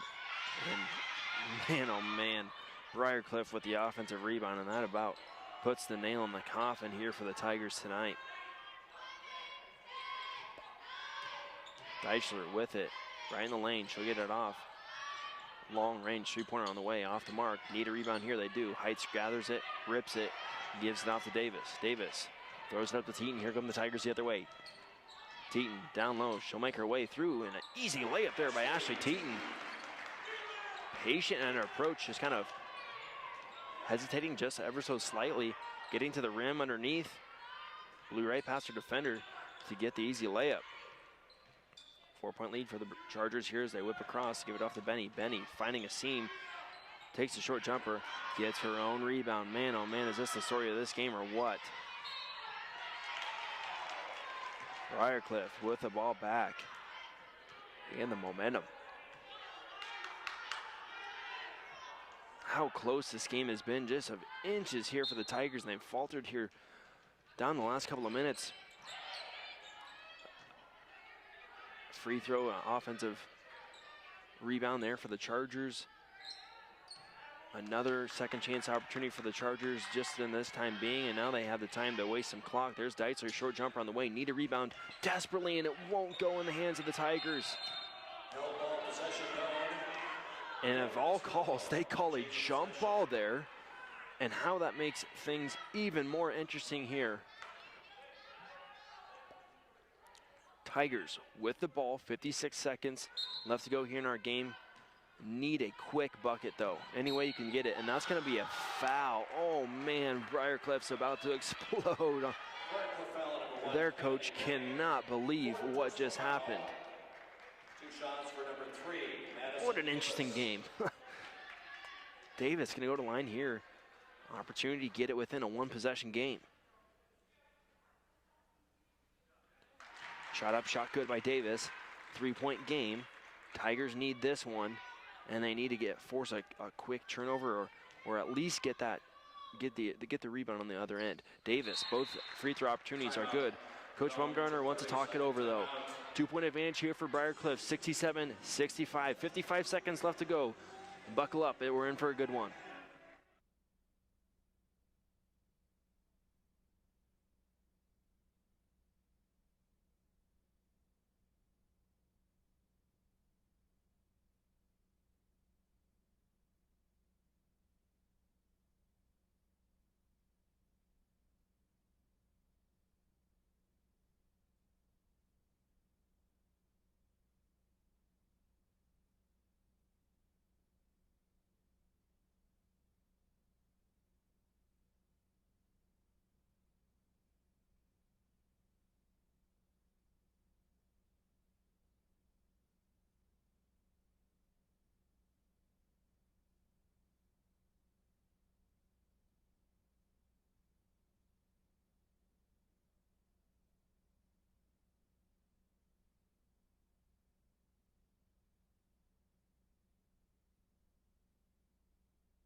Chargers take a timeout. A little bit of a different situation. Chargers take a timeout there so they can advance the ball, get it in the position they did rather than having to inbound the ball. So a smart move there by Briarcliff's coach to get it so they can get right into their offensive set. Waste a little bit of time here, get a good shot off. Davis takes a risk. See if it pays off. It doesn't. But she gathers herself, gets right on back. 10 on the shot clock. Chargers got to get something. Slaughter with it. 5. There's Condon. She's going to get it over to Benny. 3-pointer on the way. Got to get the rebound here. That is a shot clock violation. And man, were they saved by the bell there, because there was a Briarcliff Charger right there to gather the rebound. Despite everything that's gone on in this game, the Tigers have the ball here, 24 seconds, with an opportunity to win it. I can't believe it. 67-65, 24 seconds left to go, and the Tigers with an opportunity to win it.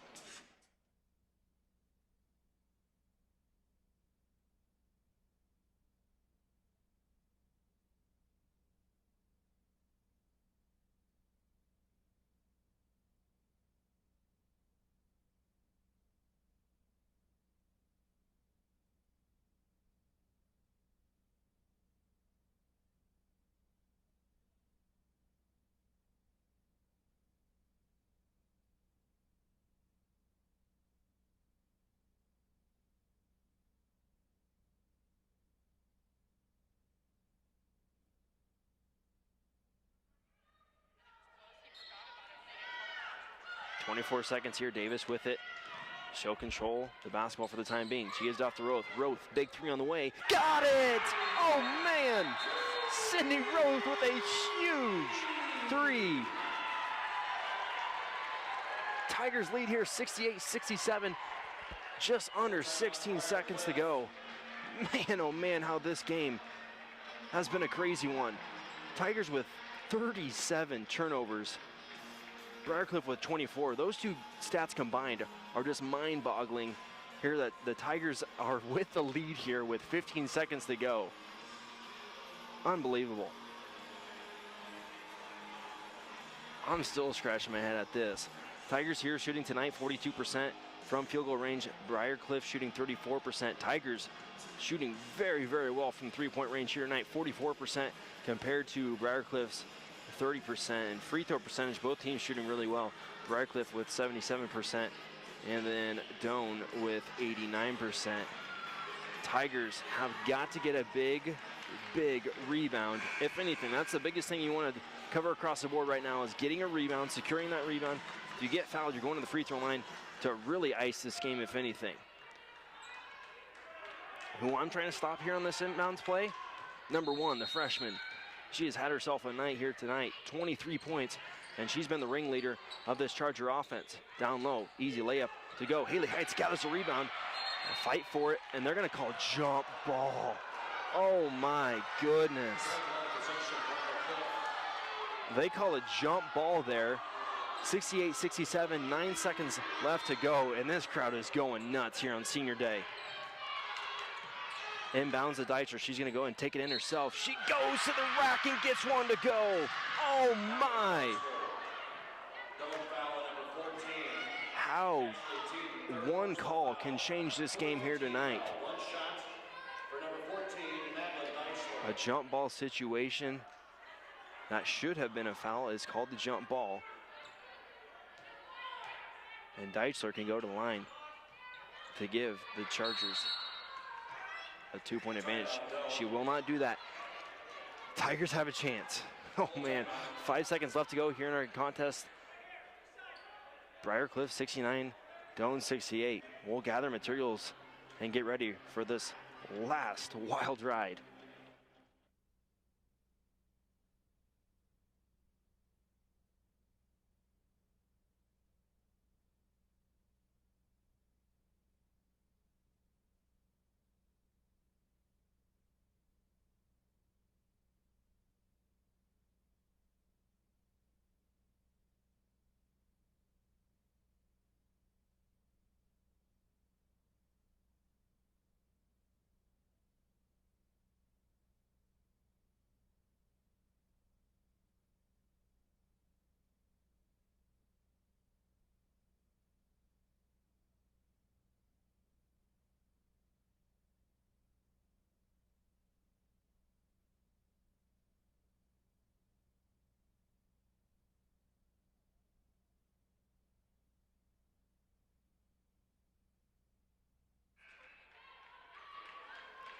Five seconds left to go here in a wild, wild game from the Haddock Center.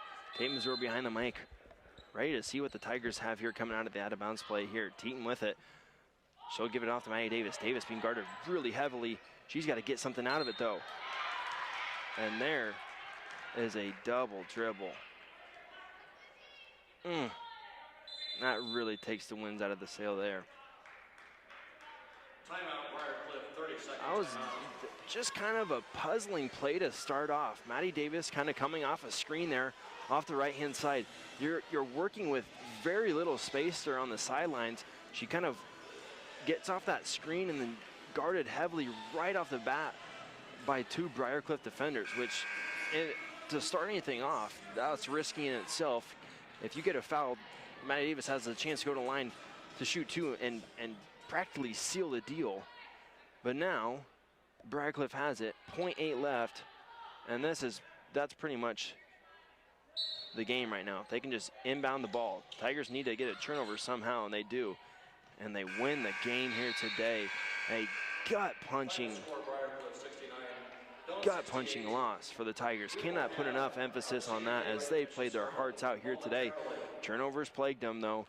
as Briarcliff wins this one here today, 69-68. We'll pass along some post-game stats here before we start our senior day introductions.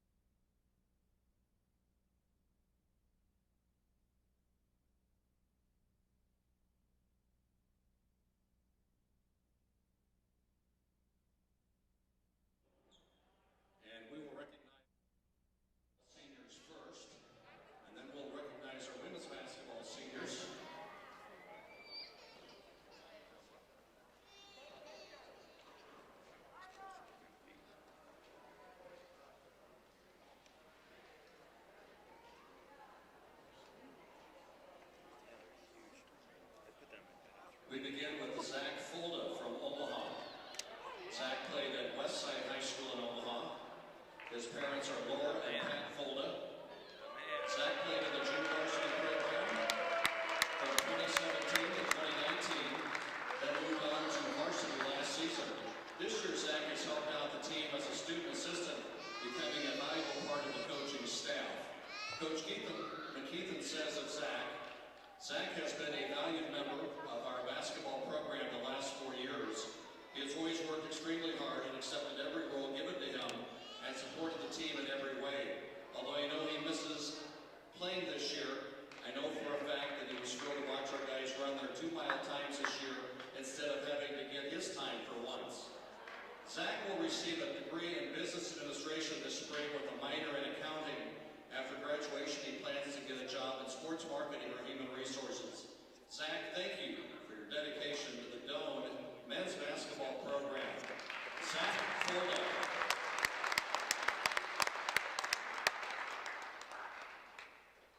Joe Cox is from Aurora, Colorado, having played at Cherokee Trail High School.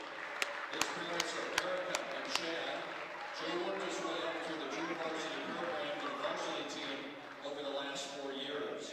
Joe's memorable games came last year as he went a perfect 3 for 3 from the field for 8 points against the University of Nebraska in an exhibition game, and then scoring a career-high 7 points in the last game of the season against Briarcliff.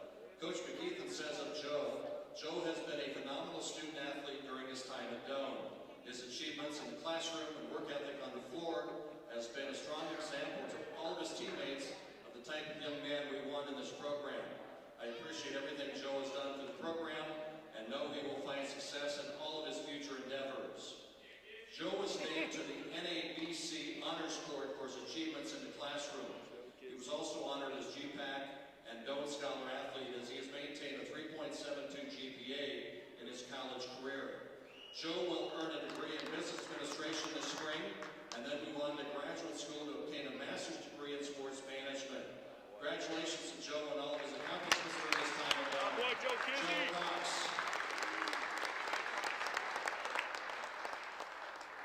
Zach Witters from Lenexa, Kansas.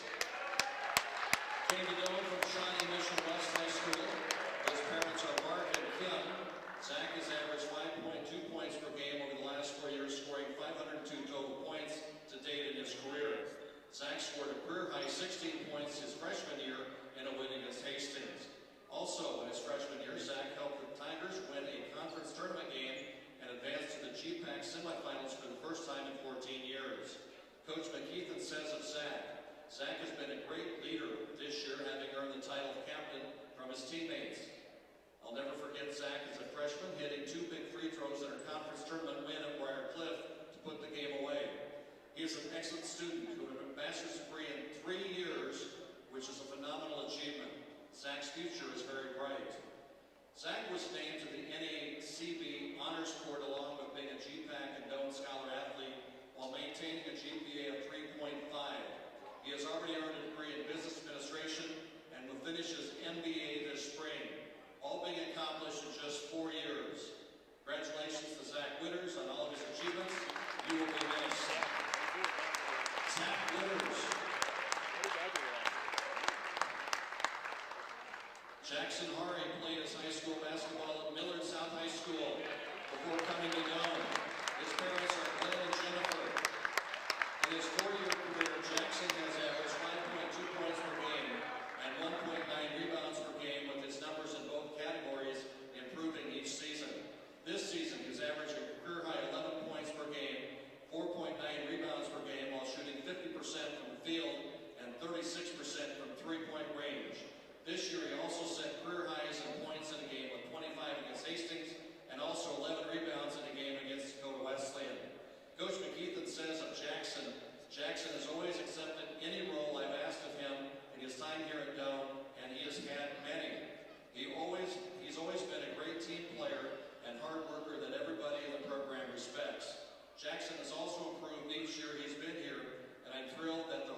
1.1 steals per game while shooting 39% from three-point range.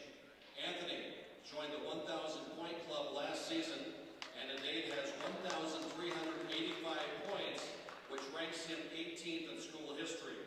He has also nailed 249 three-pointers in his career.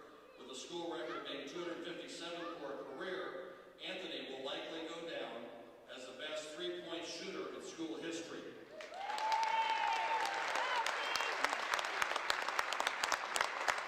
Coach McKeithen says of Anthony has been an impact player for our program since his freshman year. I've enjoyed watching Anthony continue to develop and expand his game year after year.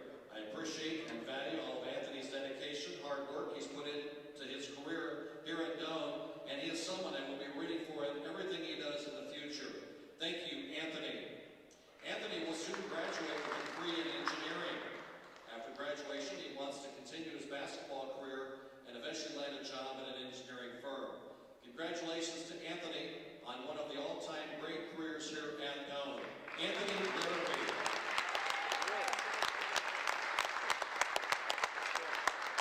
Now let's give a collective round of applause to all of our seniors, Zach Folden, Joe Cox, Zach Witters, Jackson Harvey, and Anthony Larrabee.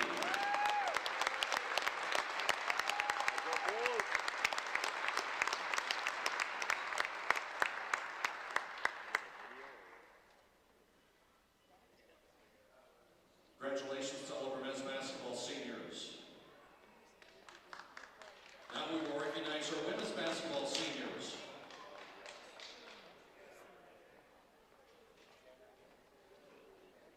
We begin with Hannah Dunsey, a senior from Malcolm. Her parents are Steve and Lynette Dunsey. Hannah played for the Tigers her first 3 years and finished out her career as a team manager.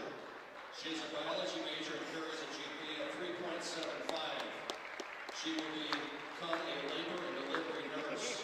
Some of her memories is a big upset of a ranked Hastings team. Also, the technical the bench received on a trip to Miami was embedded in her memory. She enjoyed the trip more than the technical foul. Hannah Dunsey.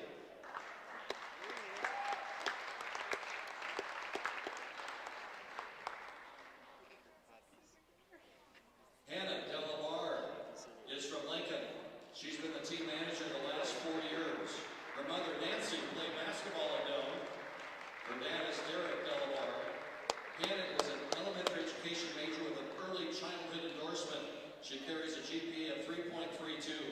Hannah hopes to teach in the Lincoln Public School system after graduation. Her best memories are made with the team through good and bad times. Hannah Delabar.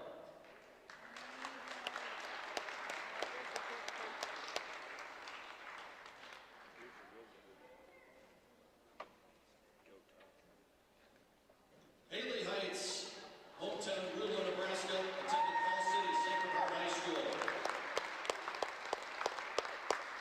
Her parents are mother Kim, father Shane, and stepfather Leon Kelser.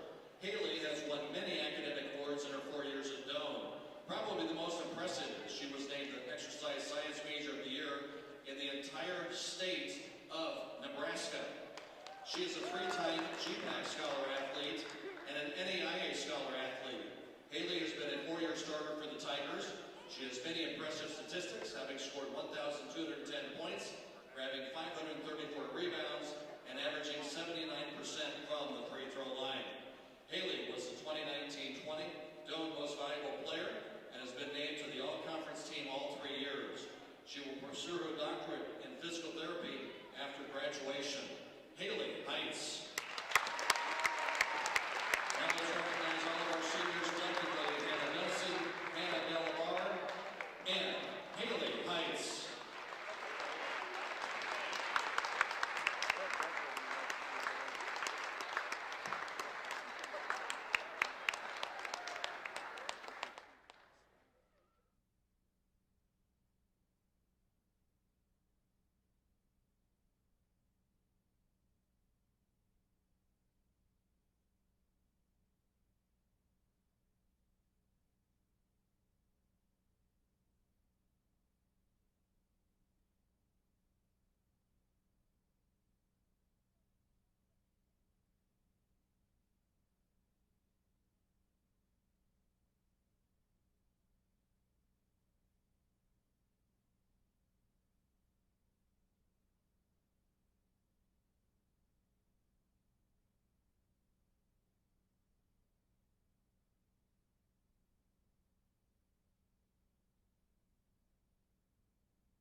afternoon, ladies and gentlemen. Welcome on in to the George and Sally Haddock Center here on the campus of Doane University. Tate Missouri here behind the mic, ready to get you Doane action live from the Haddock Center. Doane taking on Briarcliff here tonight in a matchup on paper, very intriguing here.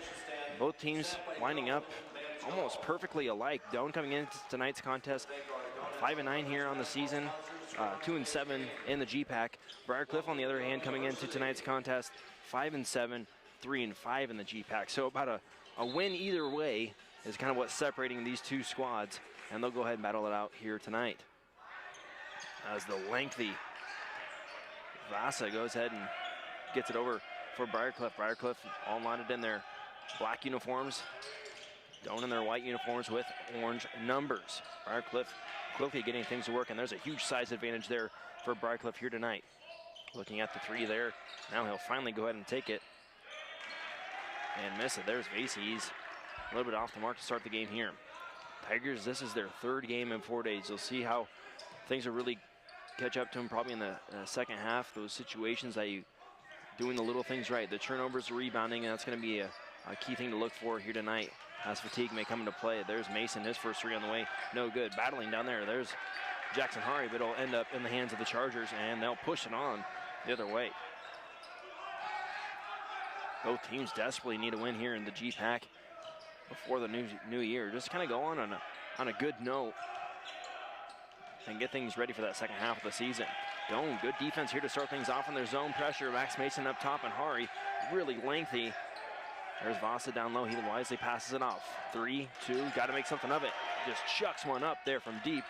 But their presence on defense and their tenacity won't be rewarded there, as Briarcliff will get another opportunity for it. Vasa, he goes ahead. He's bottled up by Hari. Again, all the way down. There's Max Mason. He has to throw back. There's Witters. 4-on-3. Here go the Tigers. Joe Burt, corner three on the way. That's good. Joe Burt for three. And energy right off the bat here. Love to see it from the Tigers. Tigers coming off of a game against Nebraska on Wednesday at Pinnacle Bank Arena against the Division I Big Ten opponent. And a big match that they had. 3-point on the way here. And Briarcliff answers right on back. Vasey with his second attempt, it goes on through. Tigers and Huskers battled it out on Wednesday. Tigers really held in there for majority of the first half. There about a 5-minute swing there. The Huskers really had everything that they wanted, as Mason throws a wild one up and won't get it to go. Just barely rimming out. There goes Vasey right down the heart of the Doane defense. Stops, looks, gives it off to his teammate. He looks like he might. Initially it was going to take the three-pointer, not now. Corner three on the way, and Zach Witters won't get it. Anytime you go up against a Division I foe, though, and you're in the NAIA, you're going to be outmatched. You're going to have a little bit of a size differential, and the Tigers were definitely on that. Don't have a guy over 6'7". Huskers had a couple pairs of 7-footers. Witters drives on in, almost gets it stolen away. There's Hari. Hari kicking it out. There's Larry, three-pointer on the way from him. Off the back of the iron, a high arcing rebound. Finally secured by Briarcliff.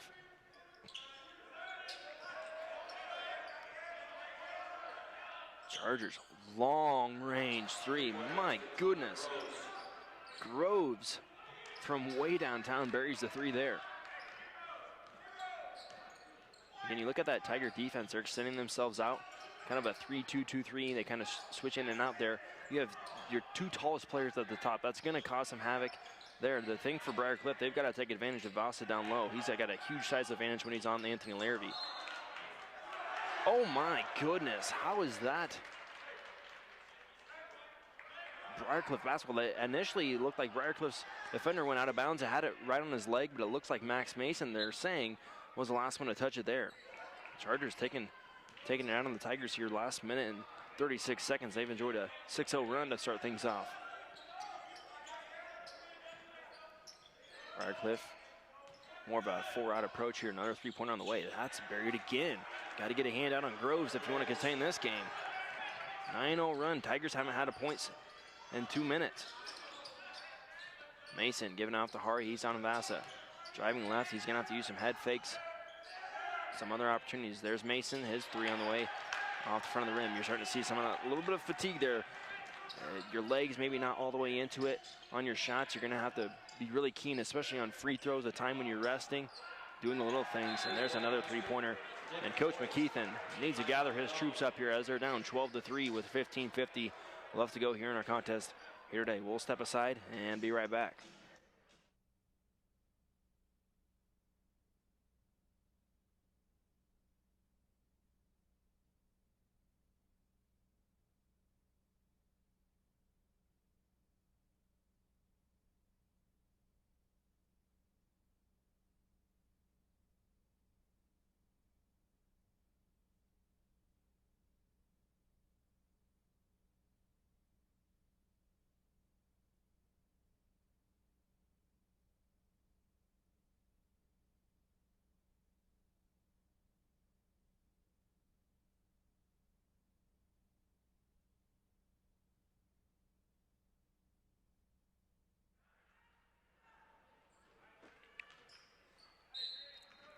The timeout here, Zach Witters will pass it on into Hari, and they will exchange it. Senior day here from the Haddock Center, wanting to really represent well, have a lot of family here in the arena tonight. I'm sure a lot watching online.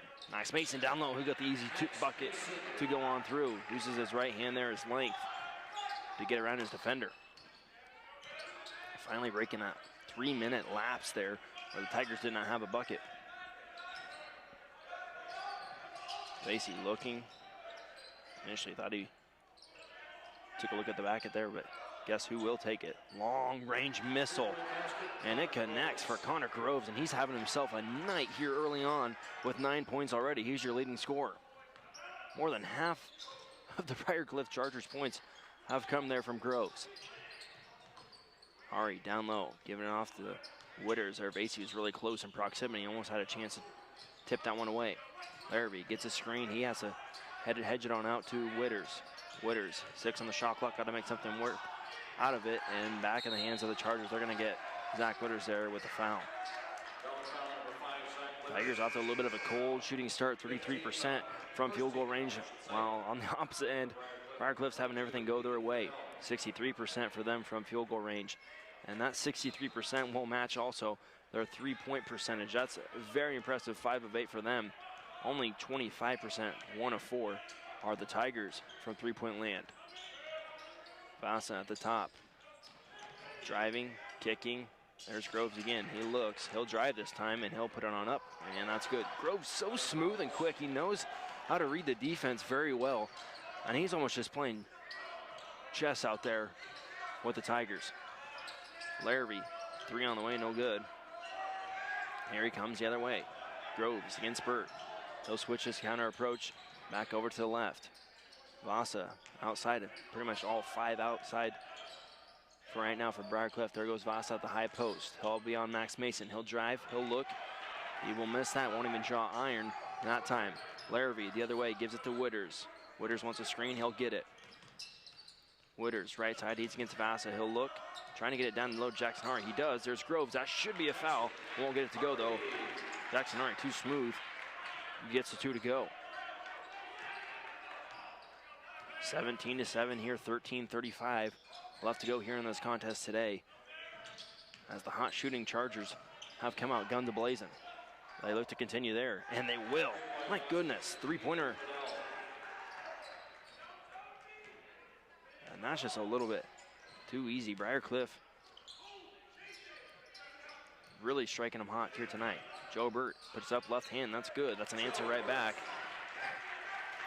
If you can't stop them on defense, you are gonna have to get this approach on offense fired on up. And a quick trigger 3 there. There's Vasa down low. He tries to get the rebound, but that's gonna be a foul on Jackson Hari. Oh my. Pretty much anyone that comes in for Briarcliff is putting the ball up and having success, so why not? So I'm going to go with a little bit of a line change here. That's Nick Size, Alec Oberhauser, and Trey Winkler all in the game right now, besides Larrabee and Joe Burt. Lobbing it on up. There's Vasa, and he'll give the screen on Larrabee. Playing Hesselink down low. Vasa is on Lanty Larrabee. He spins, he'll put up. That's just a too easy two-pointer. You're going to have to get some help there for Doan if you've got Anthony Larrabee on pretty much the almost 7-footer. Three-pointer from Joe Burr off the front of the rim. No good. Excuse me, 6'8". Quentin Vasa looks like 7 feet from here. Next highs, good defense. Stays on his man. Over to Groves. Groves driving right. He'll put it on up, but not before they get a travel call.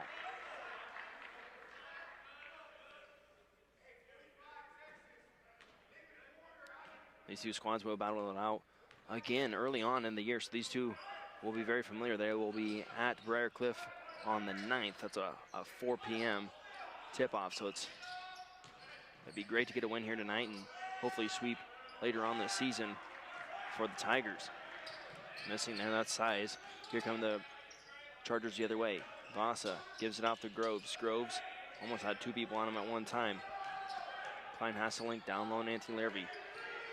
No 3-second call there. That's being yelled out by Coach McKeith and nothing. He's gonna give a little bit of chirp in the ear of the ref there. Make sure he's looking at that the next time down. Larvey to Burton. This one's quickly getting out of hand. Winkler to Larvey. Larvey, quick crossover. Putting Groves through a spin cycle. There's Oberhauser. He'll take the 3. He's off the mark there. No good. You know, Alec's been taking a lot of shots from the outside. You love to see the big fella get there. There's a 3 made there, but love to see him get down low and take control. And you start to see Briarcliff's energy really taking effect right now. 27-9, 11-24 left to go here in our first half of action. Let's see if the Tigers can get this ship right.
Briarcliff 27, Doane 9 here, 11-24 left to go. Tigers desperately need to get some momentum on their side, whether that be on the offensive end or getting some stops on the defensive end.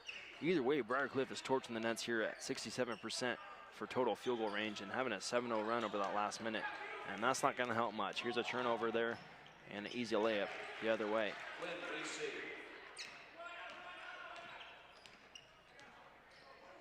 Basie with a turnover in the bucket the other way. Tigers, nothing going right for them right now. Winkler looks close to turnover the other way. That might have been close to a travel. Anyway, that will be called a travel. And head back the other way of the Chargers. 20-point advantage here for Briarcliff, 29-9. Having anything they want right now. Leading the rebounding total, 10-7. Leading the turnover battle, Doane with 4 turnovers. Briarcliff with 2, and leading the offensive rebounds, 2-0. So nothing really going right at all for the Tigers right now. Need to get the bad juju out of here. There's a dump down low, another tall, lengthy one for Briarcliff. There's Vasey in the corner. Down low, got to get something quick. A big swat away by Mason. Oh my goodness. Almost going for the slam dunk there, and Max Mason having none of it. A lot of contact there. Let him play here tonight. That was Hicks going up for the slam, and Max Mason denying that opportunity. Winkler crossing across the timeline here, giving it to Nick Size. Size dumping down low, Max Mason. Almost 3 defenders on there, and that's a tough pass down low. Not even a catchable ball for Trey Winkler. Winkler last time out against Nebraska enjoyed himself a nice night, a couple of 3-pointers. Nice drive to the hoop. He had himself a really nice night against a really talented Husker squad. Slides on the way, his three's no good. Tyler Sullivan gets that one ripped away from him. Whipping around on the Chargers. Going with a little bit of a smaller guard lineup here right now, as that's a tall pass. Basie gets it, 15 on the shot clock, plenty of time to do with it. 3-pointer on the way, off the mark, no good. Max Mason initially had it, swats it away, gets it over to Alec Oberhauser as the Tigers are down 20. Mason gives it off to Winkler. He's gonna give him a screen and roll to the bucket. Winkler gives it to Size, finally looking, he won't get it. And a lot of frustrated faces on the bench, on the floor, anywhere you're looking right now. Basie kicking it. And that's a nice steal away by Trey Winkler. That should be over and back, but it won't be at the time as he didn't establish position. 12 on the shot clock for the Chargers. Down low, Hicks gives it off, looking, patient. They do love to get this shot clock all the way down. A floater on the way, off the back iron, no good. Tyler Sullivan with it. Down low, Max Mason. It looks like that might be, they will get a foul. Initially, I thought that was going to be a jump ball situation. That will be on the floor, though, so Max Mason's attempt on the way up will not count. Briarcliff enjoying a 9-0 run over the last 4 minutes and 3 seconds. They have really churned the Tigers over, and you've made those into opportunities. The Tigers haven't scored for the last 4 minutes. Hence the 20-point deficit here, as we're over halfway here in this first half. The Tigers have only scored 9 points. That's a showing of what's kind of happened this week. It's been a tough one. You'd love to see a little bit of momentum going in to halftime. Winkler's 3 on the way, no good. Jackson Hari trying to get it, and the Chargers have numbers. Basie with it, going right into the heart of the defense down low. Hicks, and he'll go and shoot a pair. Tigers went up to Mount Marty on Wednesday, all the way up to Yankton, South Dakota. They come back while that whole week, starting on Monday, they did have to test at the University of Nebraska-Lincoln. As first one up on the way is good. They had to test every day, drive to Lincoln every day. So they tested that morning again. They had to stay all day at Pinnacle Bank Arena on Thursday, and then coming back and playing Briarcliff here tonight. So it has been a long stretch. You can definitely see some tired bodies. Expect to see some more guys coming off the bench and playing some minutes here tonight. Burt off to Larrabee. Max Mason dunked it down low. He has got a huge size advantage. Burt notices it, but that's going to be a foul there on number 24. Hoyt there. Tough call. But one that was a little bit too handsy for the moment. Briarcliff returns their starting lineup to the court right now as Trey Winkler passes it on in.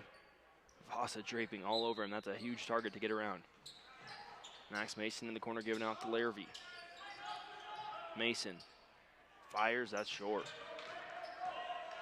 Coach McKeith just has to shake his head at the moment, as this is really going in the hands any way that the Chargers want right now. Vasa, Groves, he'll line himself up for a couple of seconds and still get it to go. Groves is kind of rattled in and out off the backboard, finally draping on in. That's a 13-0 run they are on right now. Burt patiently looking. He'll get off to Max Mason down low. Mason being doubled down by Vasa. He'll go ahead and put the short jumper on the way. That's off the mark, no good. And Coach McKeithen does not know what to do at this point. Tigers have numbers here, 4-on-3. Just have to play the numbers game. Winkler, Larrabee, 3-pointer, that's big. Anthony Larrabee with a 3-pointer, and boy, did you desperately need it. Briarcliff 33, Doane 12, 7:24 left to go here in this first half of action. Stick with us, you're on the Doane Sports Network.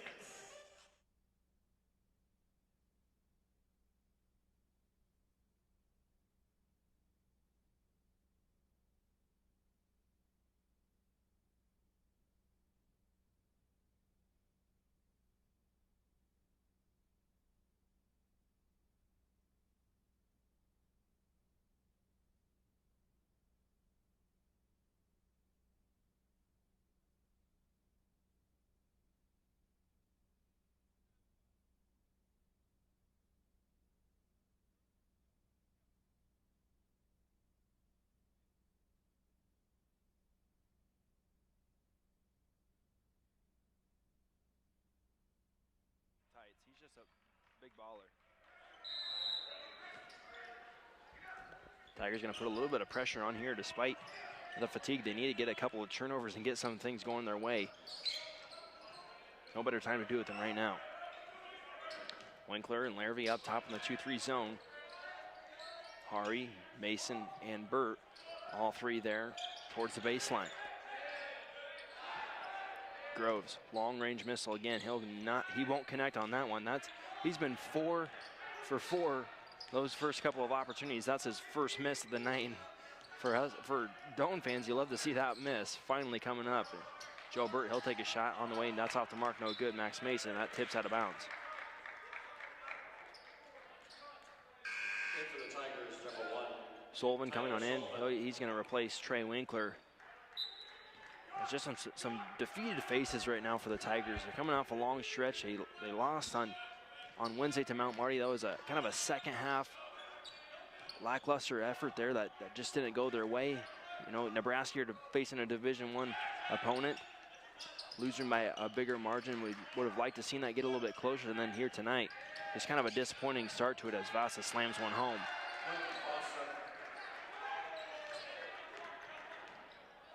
Tigers are going to welcome 2021 with opening arms and big hugs once they see that new calendar year.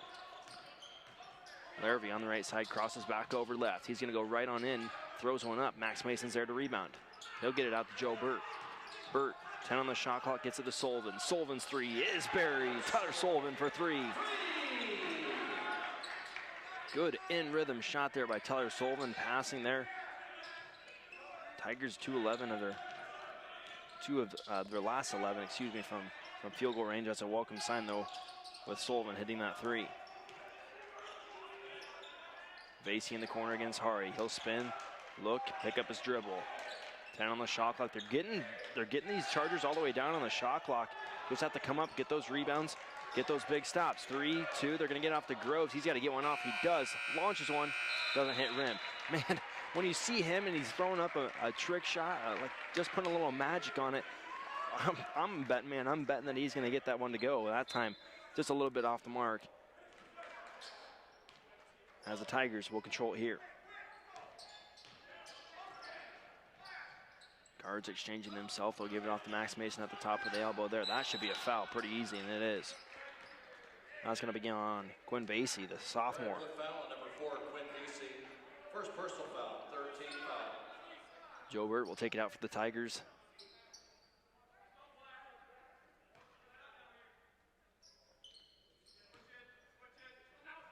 As I finally get it off to Larry out. Pretty much that Tiger logo as he makes his way off to the left side. Larrabee looking for Hari, a little bit too late. He'll call his own number, take the 3, and that's off the mark, no good. I talked a little bit during the senior day introductions. Anthony Larrabee, one of the better three-point shooters to ever come through here at Doane, and he's approaching the school record for three-pointers made it throughout a career. He's about 12 off, and you'll likely see that happen here in the next couple of games, him reach that mark. Groves with it up top. Again, shot clock getting all the way down here. You like to see this, but that's a mismatch a little too fast. There's Quan Hesselek. Larrabee left-hand side, gives it off to Max Mason.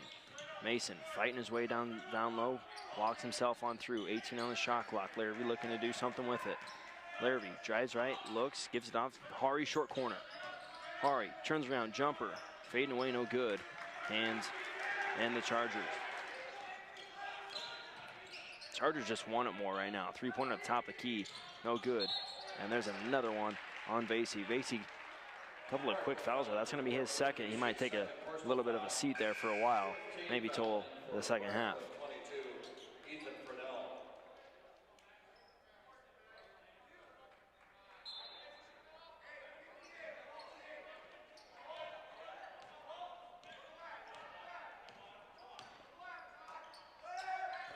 Sullivan with it, getting it to the top of the key there. He's looking for it right back. He does. Mason ducked down there. Sullivan gives it off to Hari in the corner. Hari slides right, gives it back over to Mason. He launches his 3, and he's off the mark. No good. Max pretty good three-point shooter. He's kind of streaky, though. Last couple of games hasn't been hitting like he has been. He blistered the nets, though, up at Northwestern. I believe he had 32 points, 31 or 32 points in that game. When he gets hot, you better watch out. Chargers with it, give it off to Vasa at the elbow. Giving on back to a guard, giving him a little bit of a screen there. Down low, huge size advantage there for the Chargers. Don't take advantage of it at that time, though. 3:15 left to go here, and Chargers flexing their muscles and having anything they want. Larrabee throws it up top. That's going to be off to Sullivan. Both of those to exchange the ball. Larrabee whips it on out to Joe Burt. 10 on the shot clock. A little bit mismantled here. Out of sorts are the Tigers. There's Larrabee, long range three, and he gets it. He was due for one, and he gets it.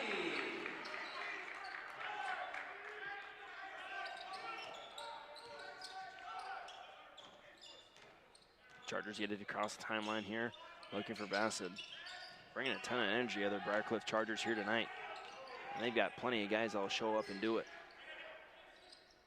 Down low, Larrabee on Vasa. He spins, he goes up, and he'll get the opportunity for a three-point play.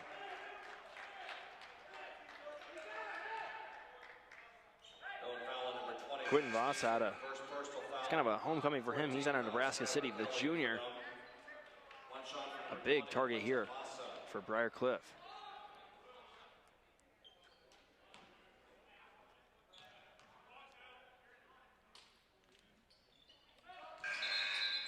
Shot up, shot good, and there's going to be a replacement. That's going to be Johnson into the game now. 40-18, a disappointing first half here for the Tigers, as that might be one of the smaller amounts that they put up in a half this season. Burt on the right-hand side, giving it off to Hari. He'll give it off. Tyler Sullivan looking for Larrabee. He's kind of had the hot hand lately. Kelly, a little bit too quick with it. He'll be called with the travel.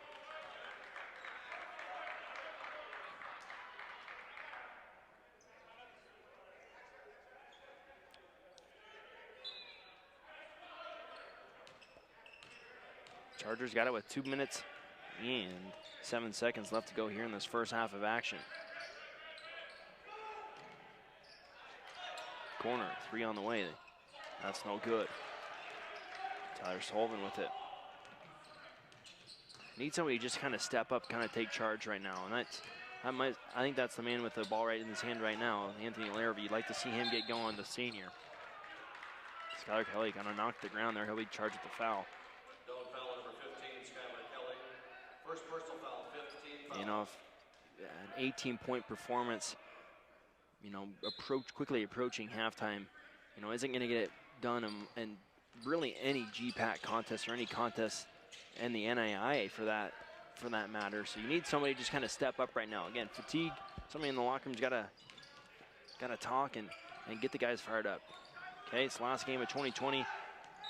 Got to have a little bit of emotion to get ready to go here in 2021. That sets the tone for the rest of the season, as travel's called there before you could even get to a decision whether it was a block or a charge.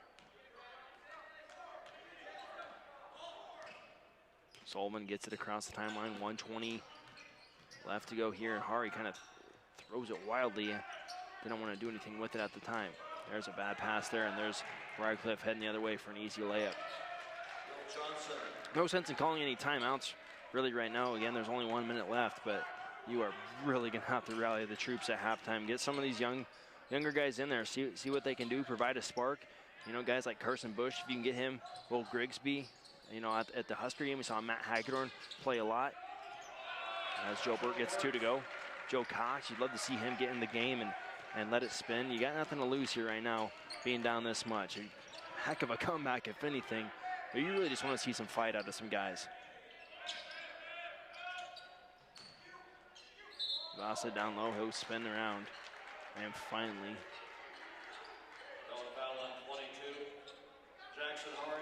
that's going to be called on Jackson Hari. At the line is number 20, Quentin Vasa. Shooting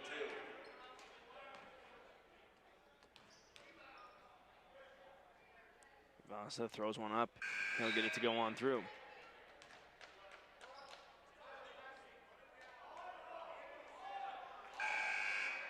As you're trying to get a couple more Chargers here to the game, nothing doesn't hurt anything.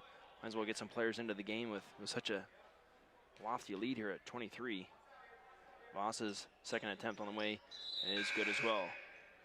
New Charger into the game. That's going to be Carly.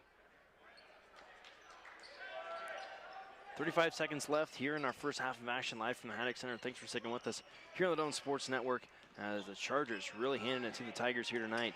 24-point advantage for them. Need a little momentum going into halftime. As you got plenty of time. Anthony Larrabee kind of put his hand up, telling everybody slow on down. Let's get a good quality shot, get a good quality possession, whether we make it or not. 7 on the shot clock. There goes Sullivan. He'll give it off Joe Burt. Burt driving left. He'll pull up for the 15-footer. Launches, won't get it to go. Shot clock off. 4 on the game clock. They got to make some quick work of it. 2, 1, and there's the Tigers coming up with a defensive stop there. But Briarcliff having everything they want here tonight from the Haddock Center. 44-20. We'll bring along some halftime stats when we get them. Stick with us.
Some halftime stats pass along as Briarcliff flexing their muscles here, up 44-20. Your leading scorer for Briarcliff is Connor Groves with 14 points.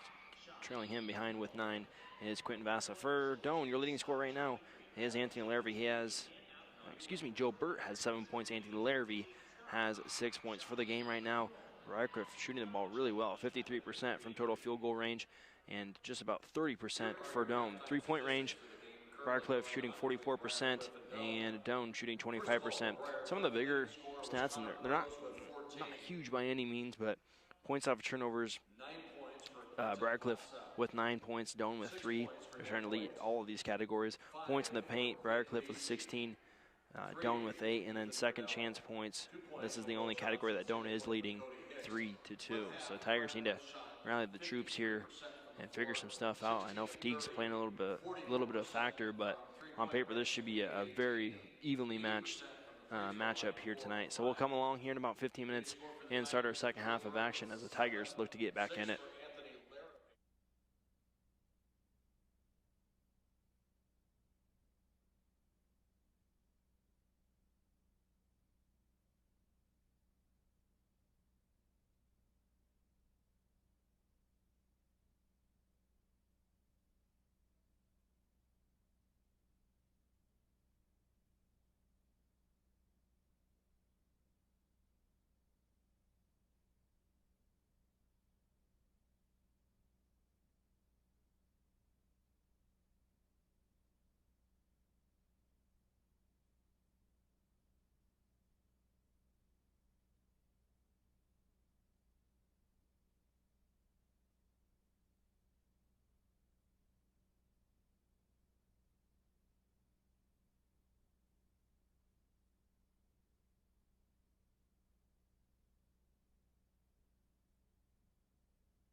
Tigers to start out the ball here in our second half of action. Look and see what kind of changes or improvements they've made over that halftime period. Zach Witters on the backside, wide open there. They didn't quite get it to him. Joe Burt driving on in, that won't go on in. Great movement to the bucket there from Joe Burt, just couldn't quite finish it off. Corner three on the way for Briarcliff, and they picked up right where they're gonna start. Three-pointer there. 47-20. Tigers looking for the little things to do right now. Rebound, get the ball in the hoop, maybe drive it to the basket, and then take those three-pointers, let them fall. After a little bit of confidence in your system, Jackson Aria in on there for two. And he'll get things started off in the second half of action with the welcome sight. Tigers applying a little bit of pressure here to the ball handler. Not much though, as he backs on off and they get across the timeline. Groves with it, gets a screen from Vasa. Doesn't do much for Larrabee though. 18 on the shot clock. Plenty of time. Anything you want here. Basie driving against Hari. He'll kick it on out. Trying to find Groves. They won't get it. Quinn Hesselink. Back and forth they go. There's Vasa. He'll go in for the easy layup on in. Again, you're not a very tall team. You got to find out ways to get past this Briarcliff team. Got to use your head fakes. Got to get other guys in the lane as well. Vasa just took a clear lane to the bucket there. Got to get somebody over, take a charge. There's size and numbers there. Jackson Hari, he'll launch a three. No good. There's Witters. Good hustle play by him to knock it out of the Chargers' hands. Size is going to come into the game to replace Max Mason. Mason hasn't been shooting the ball too well today.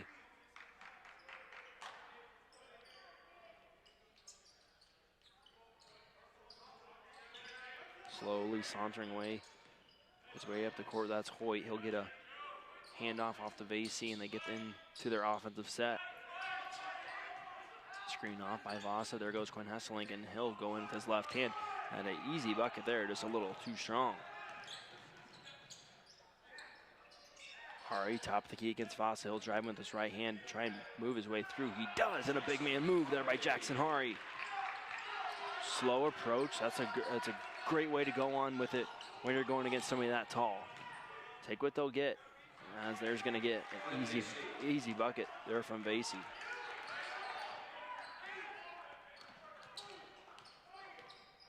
Larrabee, the season's leading scorer, and he needs to get hot here. He's only got 6 points here tonight. Larrabee gives out the size, a tough pass to handle off the left-hand side. There goes Joe Burt to the hoop. He'll put one up. He will not get continuation though. Ball went in the hoop, and that's kind of the way the night's gone for the Tigers. Ball went in the hoop, but they will not call it continuation, and they'll call it on the floor as Zach Witters takes it out. Joe Burt all the way in the corner. He'll come off of a kind of a two-screen set there, and they won't get it to him. We'll get it to Jackson Hari. Hari spinning. They'll give it to Larrabee. Larrabee launches. Larrabee hits for three. 51, 27, 17. Just over 17 minutes left to go here in the second half. Vasa instructs his players to kind of weave on through. There's Quinn Hesselink. He'll go up against Hari. And that's a little bit too much slippage there, and they'll call that a travel. Forced turnover there.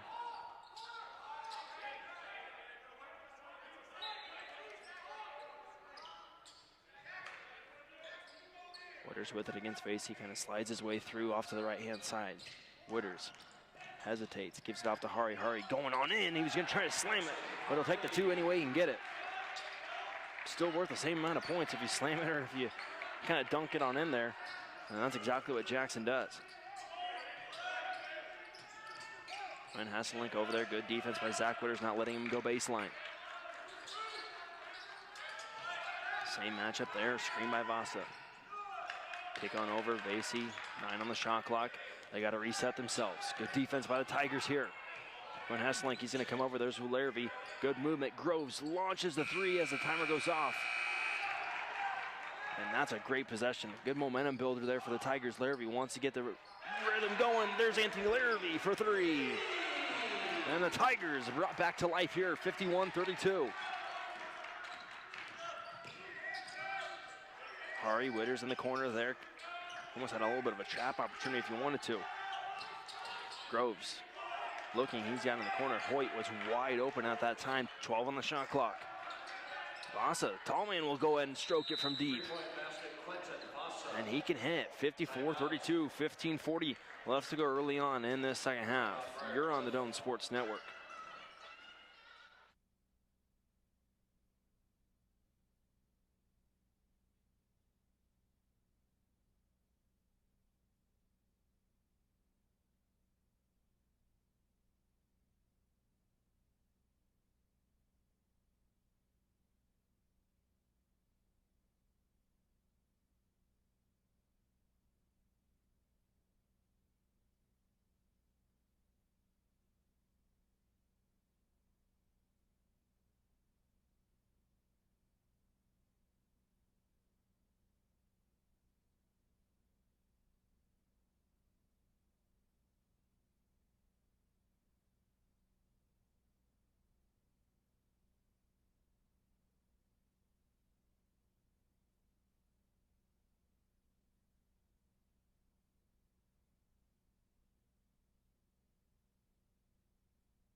$15:40 left to go here in our second half of action. Joe Burt getting it on.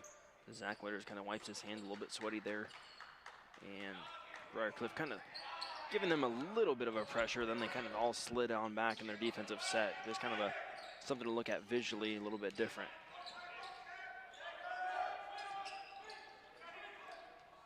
Hari looking, kind of taking a patient approach. He'll just take a step back. Jay on the way. That's off the mark, no good. Not a lot of offensive movement there from the Tigers on that possession. Battle for the ball there. Finally, the Chargers will take it. Facey, long range three on the way, no good. Nick Size with the rebound. Good rebounding, good positioning there by all Doane players.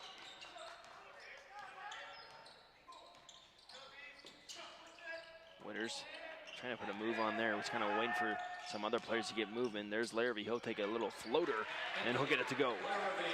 Kind of a step back floater there by Larrabee, finding some space, giving himself some space there.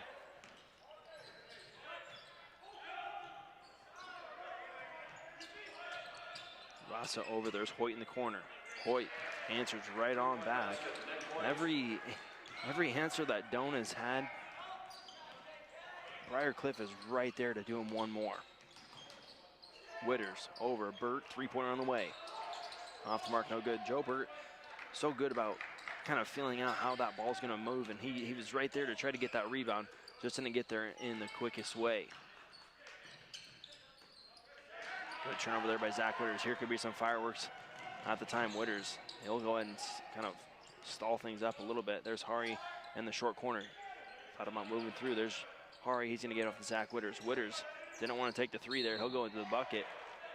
And he falls hard on the way up. Foul number 20, Quentin Vasa. First personal foul, second team foul. Witters will go to the line to shoot two here. Number 5, Zach Witters.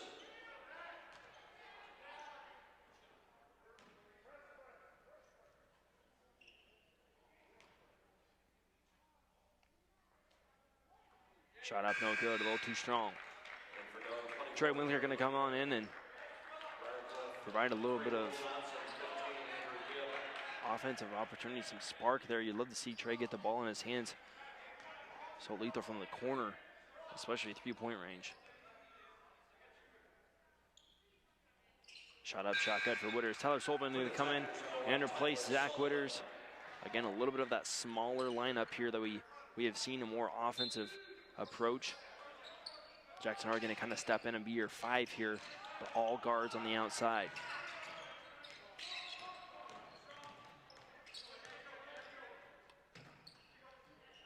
Vasa with it, right side going right to left. The streaking defender won't get it there. Good defense there by Joe Burt. Going on in, there's Larrabee. Larrabee gets all ball on that one, swats it away. They're going to say that the opposite hand was kind of attached to the hip there, but that's a That's a little bit of a smaller foul call there. You'd love to see him play there. Shot up, shot good.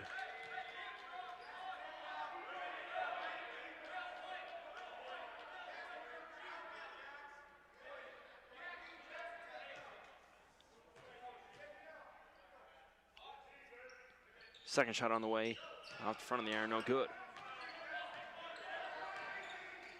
Jackson Hari back the other way. He's at the top of the key. He'll drive left. He'll put one up, and it's good. Jackson Hari around the rim gets her to go. 58-37, 13-17 left to go. Dump down low. Nice look for Vasa. And back we go. A little bit of a couple of back and forth opportunities here. Both teams getting a little bit of points. Not much defense going on though.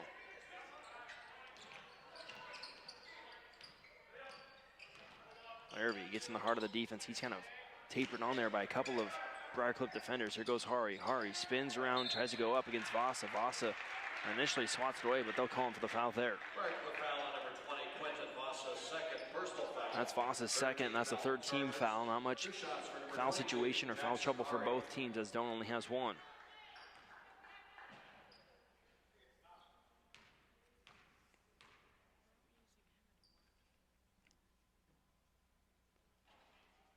Shot up, no good.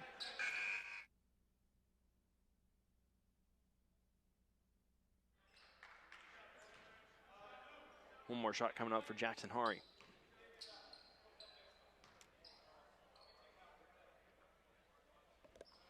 Shot up, shot good. Here comes Carson Bush into the game. He's going to replace Joe Burge.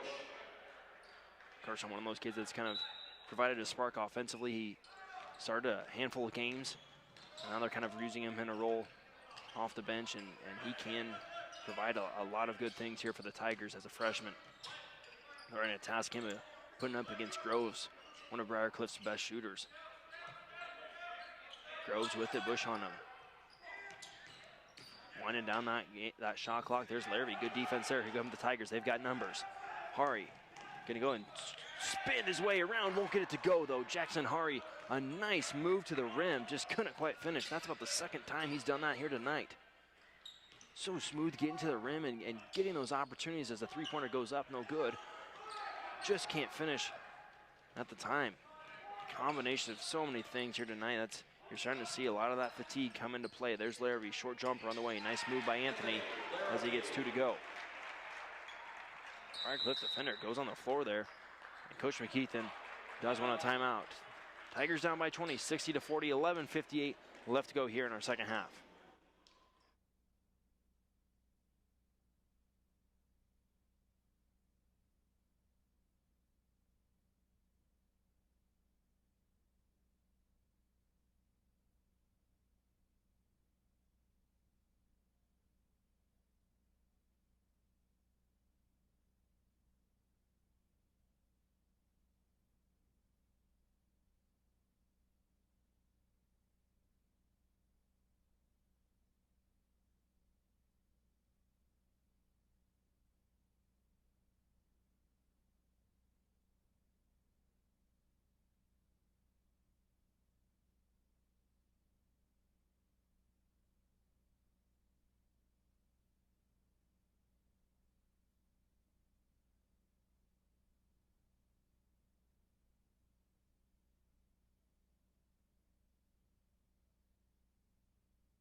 Briarcliff to pass it on in here. This is Gibb going to go pass it in for the Chargers and finally give it off to Groves.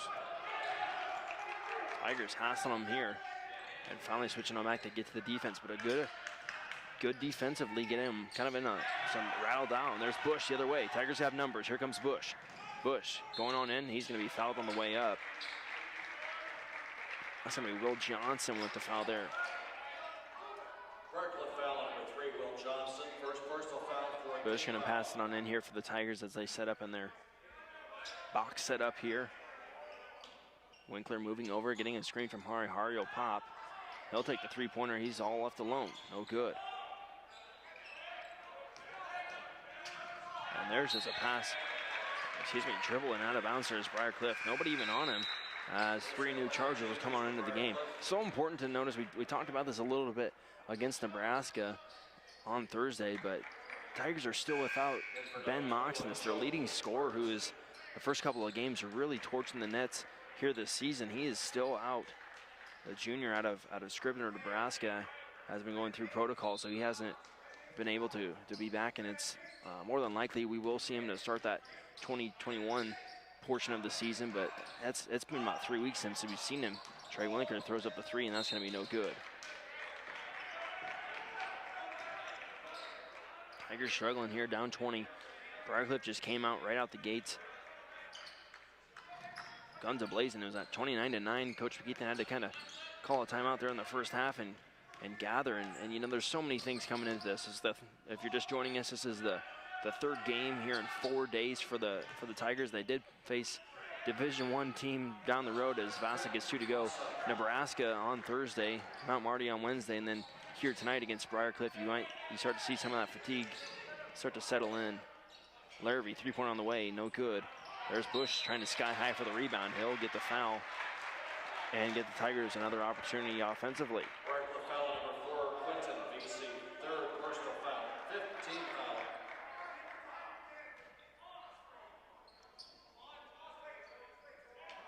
Bush to him on the pass here, kind of Winkler and Joe Burke kind of got it stuck in a little bit of a pinch there. Finally getting out there as that ball got tipped out of bounds.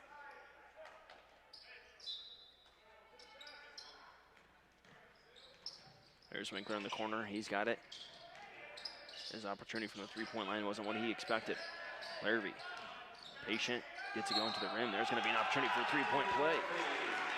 Larrabee, patient on the offensive end, makes his way down the line, and he'll have one more opportunity to complete the 3-point play. One shot for number 3. And you see he is gassed. He's got both hands on his knees before he starts to line up for this free throw. Shot up, shot good. That's Jackson Hari. He's going to replace Tyler Sullivan.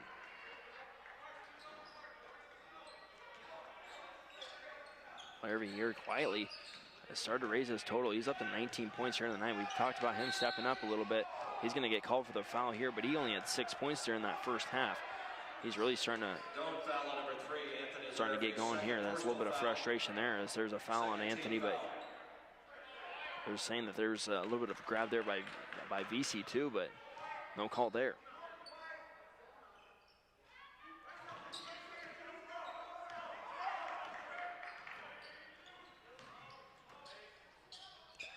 Vasa with it. He looks at the 3-pointer, not going to take it. There's Hari on him as well. 12 on the shot clock. There goes Groves against Bush. Bush just swipes it away. That's going to be a foul on the floor. Carson Bush. Tigers do not like any call here tonight. They're very frustrated.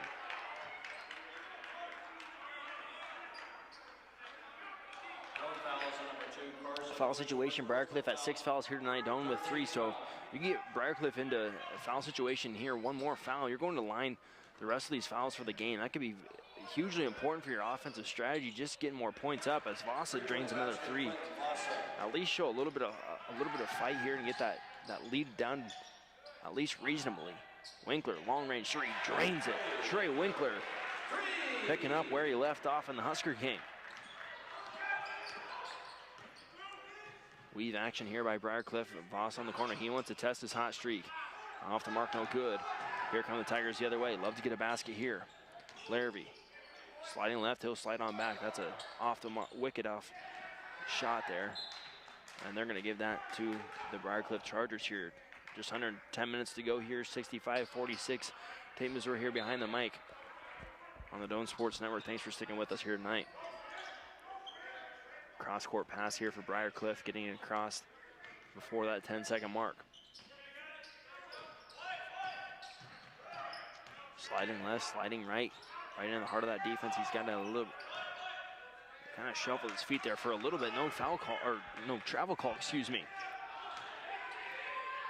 He'll pull up a short jumper, and he'll hit. Klein Hesselink, he just kind of was everywhere on the court in that possession and finally gets it to drop on in as he raises field goal percentage as Hari goes in and tries a layup 2 and won't get it to go. Briarcliff's field goal percentage here for the game, 56%. Doane just shooting 38% for a total field goal range, 28% from the three-point line.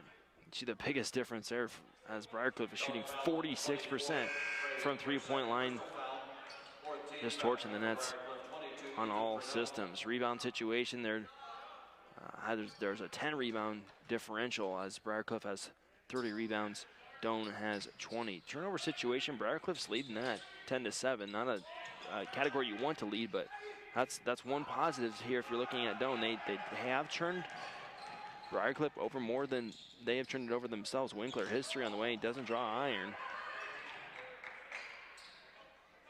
I have a feeling he really wanted that one. Just a little bit too strong.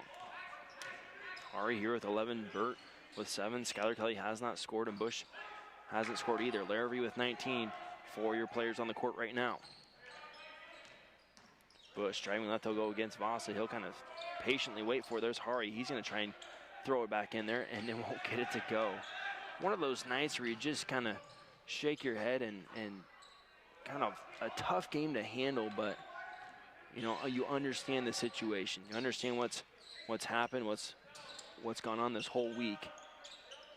And you just kind of move the train going forward there as Vasa rejects that one, but Joe Burt will get a 3. No good there. Another offensive opportunity for these Tigers. Bush down low, patient, and he'll finally get the foul call there. That's going to be on VC. And VC's in some trouble here. He's got 4 fouls. 2 shots for number 2, Carson Bush.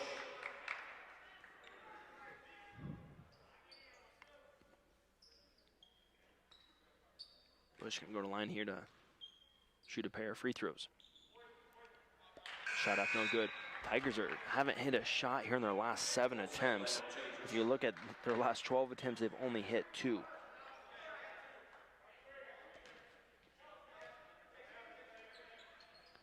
Shot up, that's good for Bush, and Tyler Sullivan will go ahead and replace him.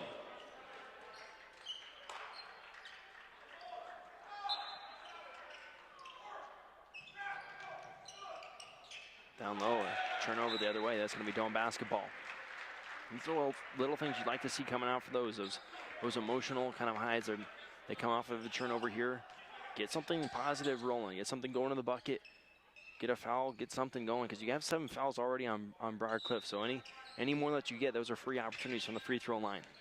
Here goes Larrabee. Larrabee looking, crossing over back to his left. Just like we said, going to the rack and getting 2. The little things right now. Tigers finally breaking that curse. 1 of 8 now for the last 8 attempts. Ross at the top, he's being guarded by Max Mason. Joe Burt gets beat there. There's an easy layup. And here come the Tigers the other way. Larrabee leading the charge. He'll give it off to Joe Burt. Burt gonna get a screen. He'll drive right.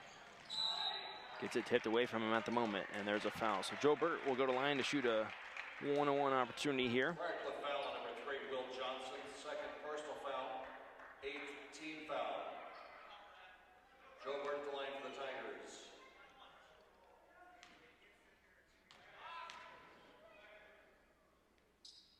Shot up, no good. There's Vasa with it. 20-point differential here, 69-49. Just over 7 minutes left to go. Quick crossover, Joe Burt staying true there. Sticking with his man, Vasa down low. Nice pass down low, won't get it to go. Vasa, he'll look, 9 seconds on the shot clock. A tough angle, oh my goodness, almost got it to go there with his right hand. It was almost like opposite of what you would be doing in that situation, but somehow 15 Gibb, he tried to, almost got that spin to roll in there.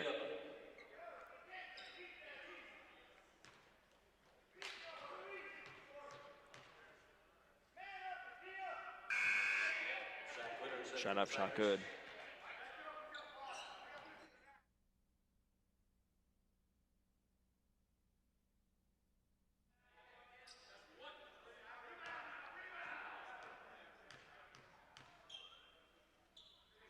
the second one. And good as Briarcliff extends her lead up here now to 22. Larrabee slowly, saunters his way up the court here.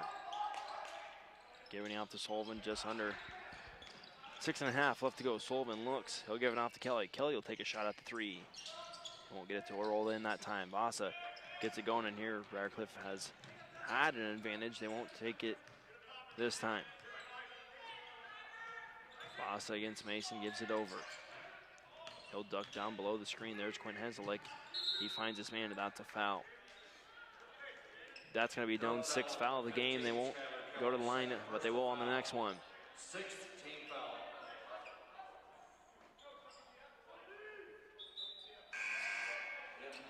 As a new Briarcliff Charger comes into the game now. 22, Jackson Hari.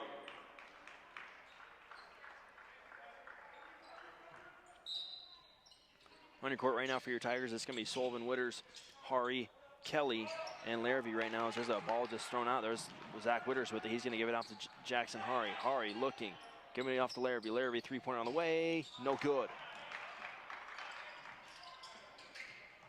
Briarcliff whipping it all across the court to get it across the timeline. Quinn Henselick, he's going to put a little bit of a move there on Larrabee and gets it to go. Nice crossover there. Getting to the hoop and getting the shot to roll on in. They're on a little bit of a 6-0 run here over the last minute and a half. Witters ducks down, had Skylar Kelly wide open. If that ain't the story of your ball game here tonight, I'm not sure what is. Wide open opportunity, nice pass by Zach Witters to Skylar Kelly, a little too hot to handle. And a wide open opportunity turns into a turnover.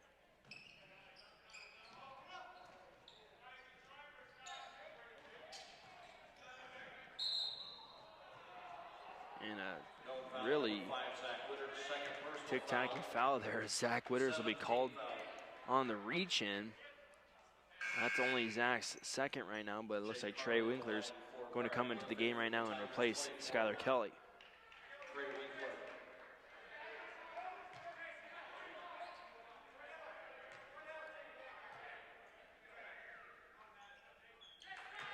Shot up, shot good.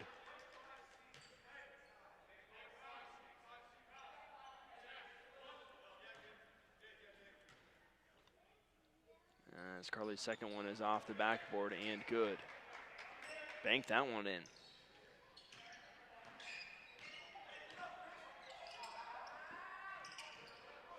Briarcliff 75, Dome 49. Chargers having a little bit of fun with that one. Almost the bench was egging on a bank-in free throw, and he gets that one to go.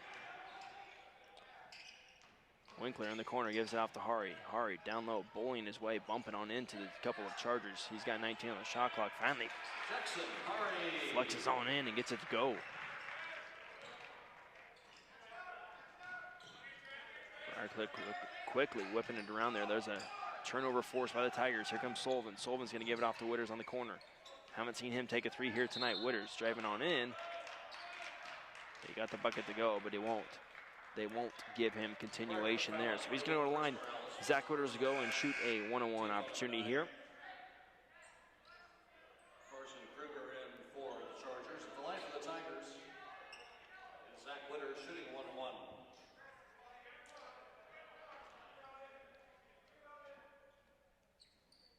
Shot up, shot good.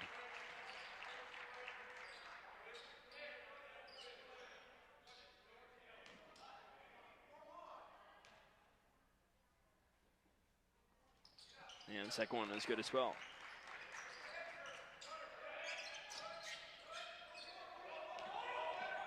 Just under 5 here to go from Haddock Center in a contest that's been dominated from Briarcliff from start to finish. They came out hot, started off the game. Tigers only scoring 9 points there in the first couple of minutes. It's been tough sledding here since. Larrabee, he'll throw up a runner, won't get it to go that time. Larrabee's gonna fight for it, and he'll get the bucket to go somehow. Was fighting for it with another defender, just kind of put it up there, and he got the foul call on it, so he'll have an opportunity to complete the three-point play here.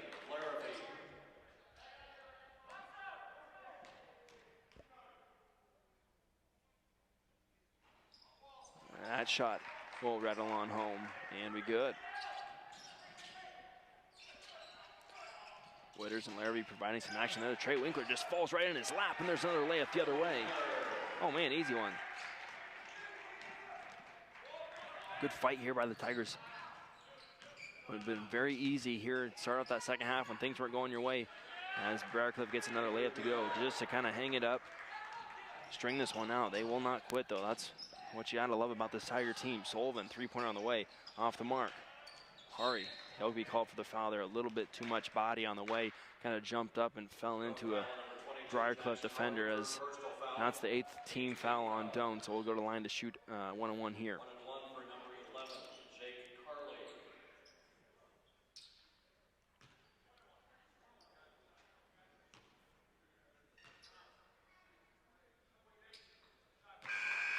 Shot up, shot good.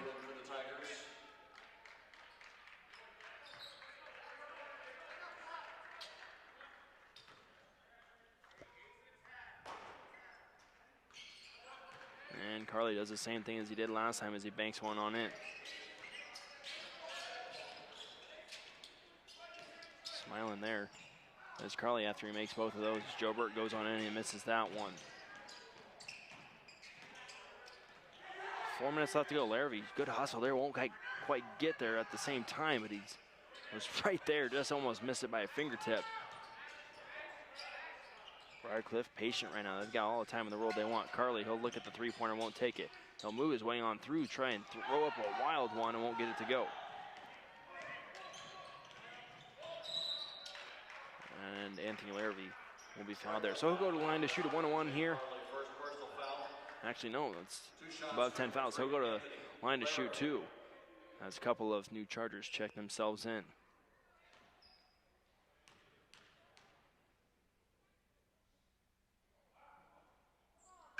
Shot up and off the mark for Larrabee. And Tigers here on the night only shooting 58% from free throw range. Briarcliff, again, leading that category as well, 85%.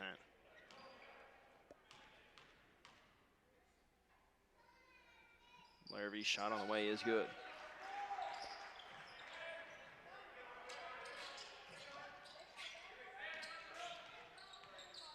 Some players for Briarcliff getting some time here at the Haddock Center as Doane is down, quite a bit. So Briarcliff leading this one, getting some players some time, and I'm sure they're enjoying it as we get to the holiday break and look forward to 2021 to just kind of reset, hit a reset button, and hopefully these Tigers can kind of work out some kinks, get their legs underneath them. This has been a long stretch for them, and you can just see it right now with what's going in. And as on senior day, the man, Joe Cox, will get into the game now. Hicks will also check in to get a 25-on-25 matchup between those two. Larrabee slashing, he'll go and put up the 3 off the mark. There's Joe Cox skying high for the rebound. He'll go ahead and grab it himself. Good hustle there. Winkler grabs it. He wants a 3-pointer. He won't get it, and he won't even draw rim there. Tigers haven't made a field goal here in the last 4 opportunities. 2:30 left to go. Witters up top on Carly. Not sure if that's his usual approach from the free throw line, but it's very effective if he's using the backboard on the second one or just kind of being smart. There's Joe Cox coming along that right-hand side. Cox to Witters. He'll get a screen from him himself. Witters fakes, goes right on through, and that's a little bit too much as Witters falls to the ground as that one is out of bounds. Will Grigsby also into the game now for the Tigers. He'll be replacing Joe Burt with just over 2 minutes left to go.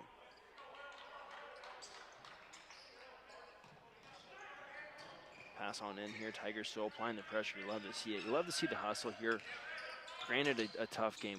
I've said it time and time again, but these Tigers do not stop and will not give up, and you love to see it. 13 on the shot clock. Joe Cox playing defense there. Just a little bit too far outstretched. Screen by Cox, there's Winkler right into the heart of that defense. He'll be fouled on the way up. And Winkler will go to line to shoot two.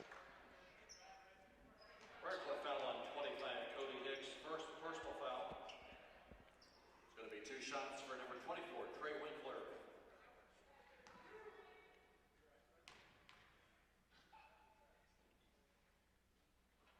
Winkler will go ahead and bury the first of his 2 opportunities.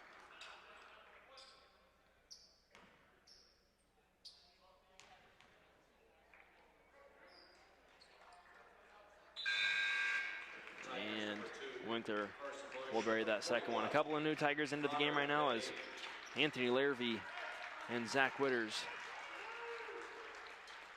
will go ahead and check themselves out here on senior day. Not the way that they would have loved for this senior day to go, but there's many more games ahead of them. Driving baseline here are the Chargers. Quick passing are these players that are coming off the bench. There's Carly at the top. He'll take the 3-pointer on the way. That's off the mark, no good. Trying to save it there. And gathering the ball for down is Joe Cox. Just over 1 minute left to go. Love to see him give Joe Cox the ball here. Get him a shot here on senior day.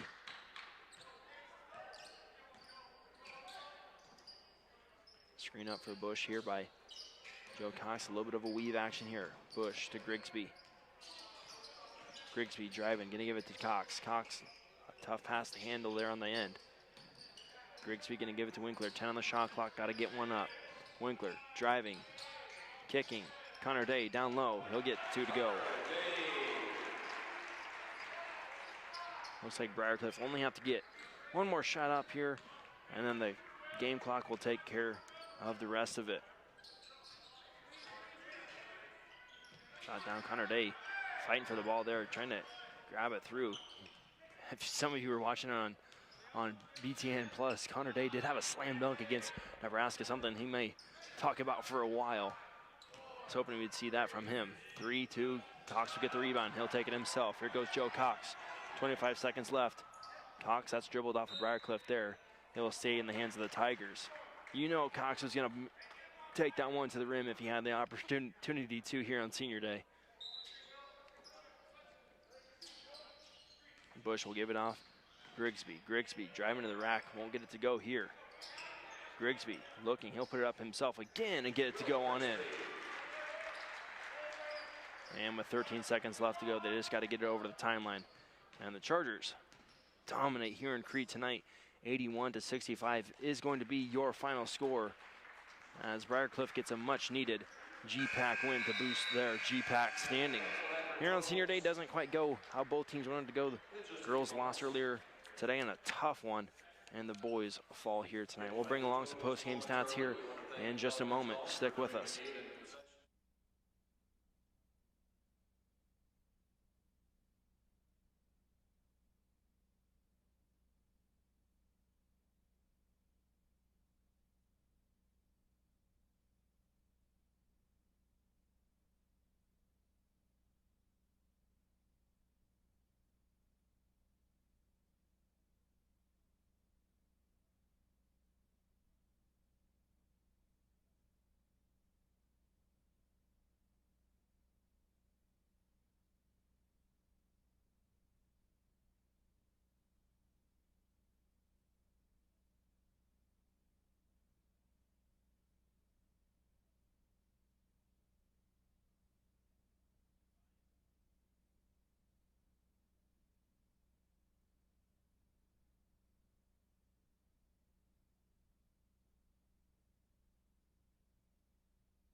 So post-game stats to pass along to you here as Briarcliff wins here today, 81-65. Your leading scorer for Briarcliff is going to be Quentin Vasa. He had 21 points, and Connor Groves tacked in with 14. He didn't have much going here in the second half. For Doane, your leading scorer is going to be Anthony Larrabee with 25, and then Jackson Hari with 13. For the game, Briarcliff shot 50% from field goal range, 35% for the Tigers. Three-point percentage-wise, Briarcliff shot 41%. The Tigers only shot 21%. Not a good statistic for them. Free throw percentage-wise, Briarcliff shot 84% and 66% for Doane. As you kind of look at some of these stats kind of all piled up in one, the one that kind of stands out on its own is the second chance points. Doane actually dominated that one 14-2. All these other ones are pretty much closely connected. Points off of turnovers, Doane leading that one 15-13, and then points in the paint, 34 for Briarcliff and 32 for Doane. So as you look at some of the stats, kind of puzzling how this game really went, but it's just time to kind of flip the script here on 2020 for the Tigers tonight as they get kind of blown out by Briarcliff. So looking forward to that January 2nd, when they start off again, when they will play Dakota Wesleyan. As I kind of sync myself up with Cody Vance, 4 o'clock is when we will be on the Doane Sports Network, ready to give you men's action. 2 o'clock is going to be women's start time. So thanks for logging in here on the Doane Sports Network here tonight as Briarcliff takes it 81-65. This is Tate Mazur signing off.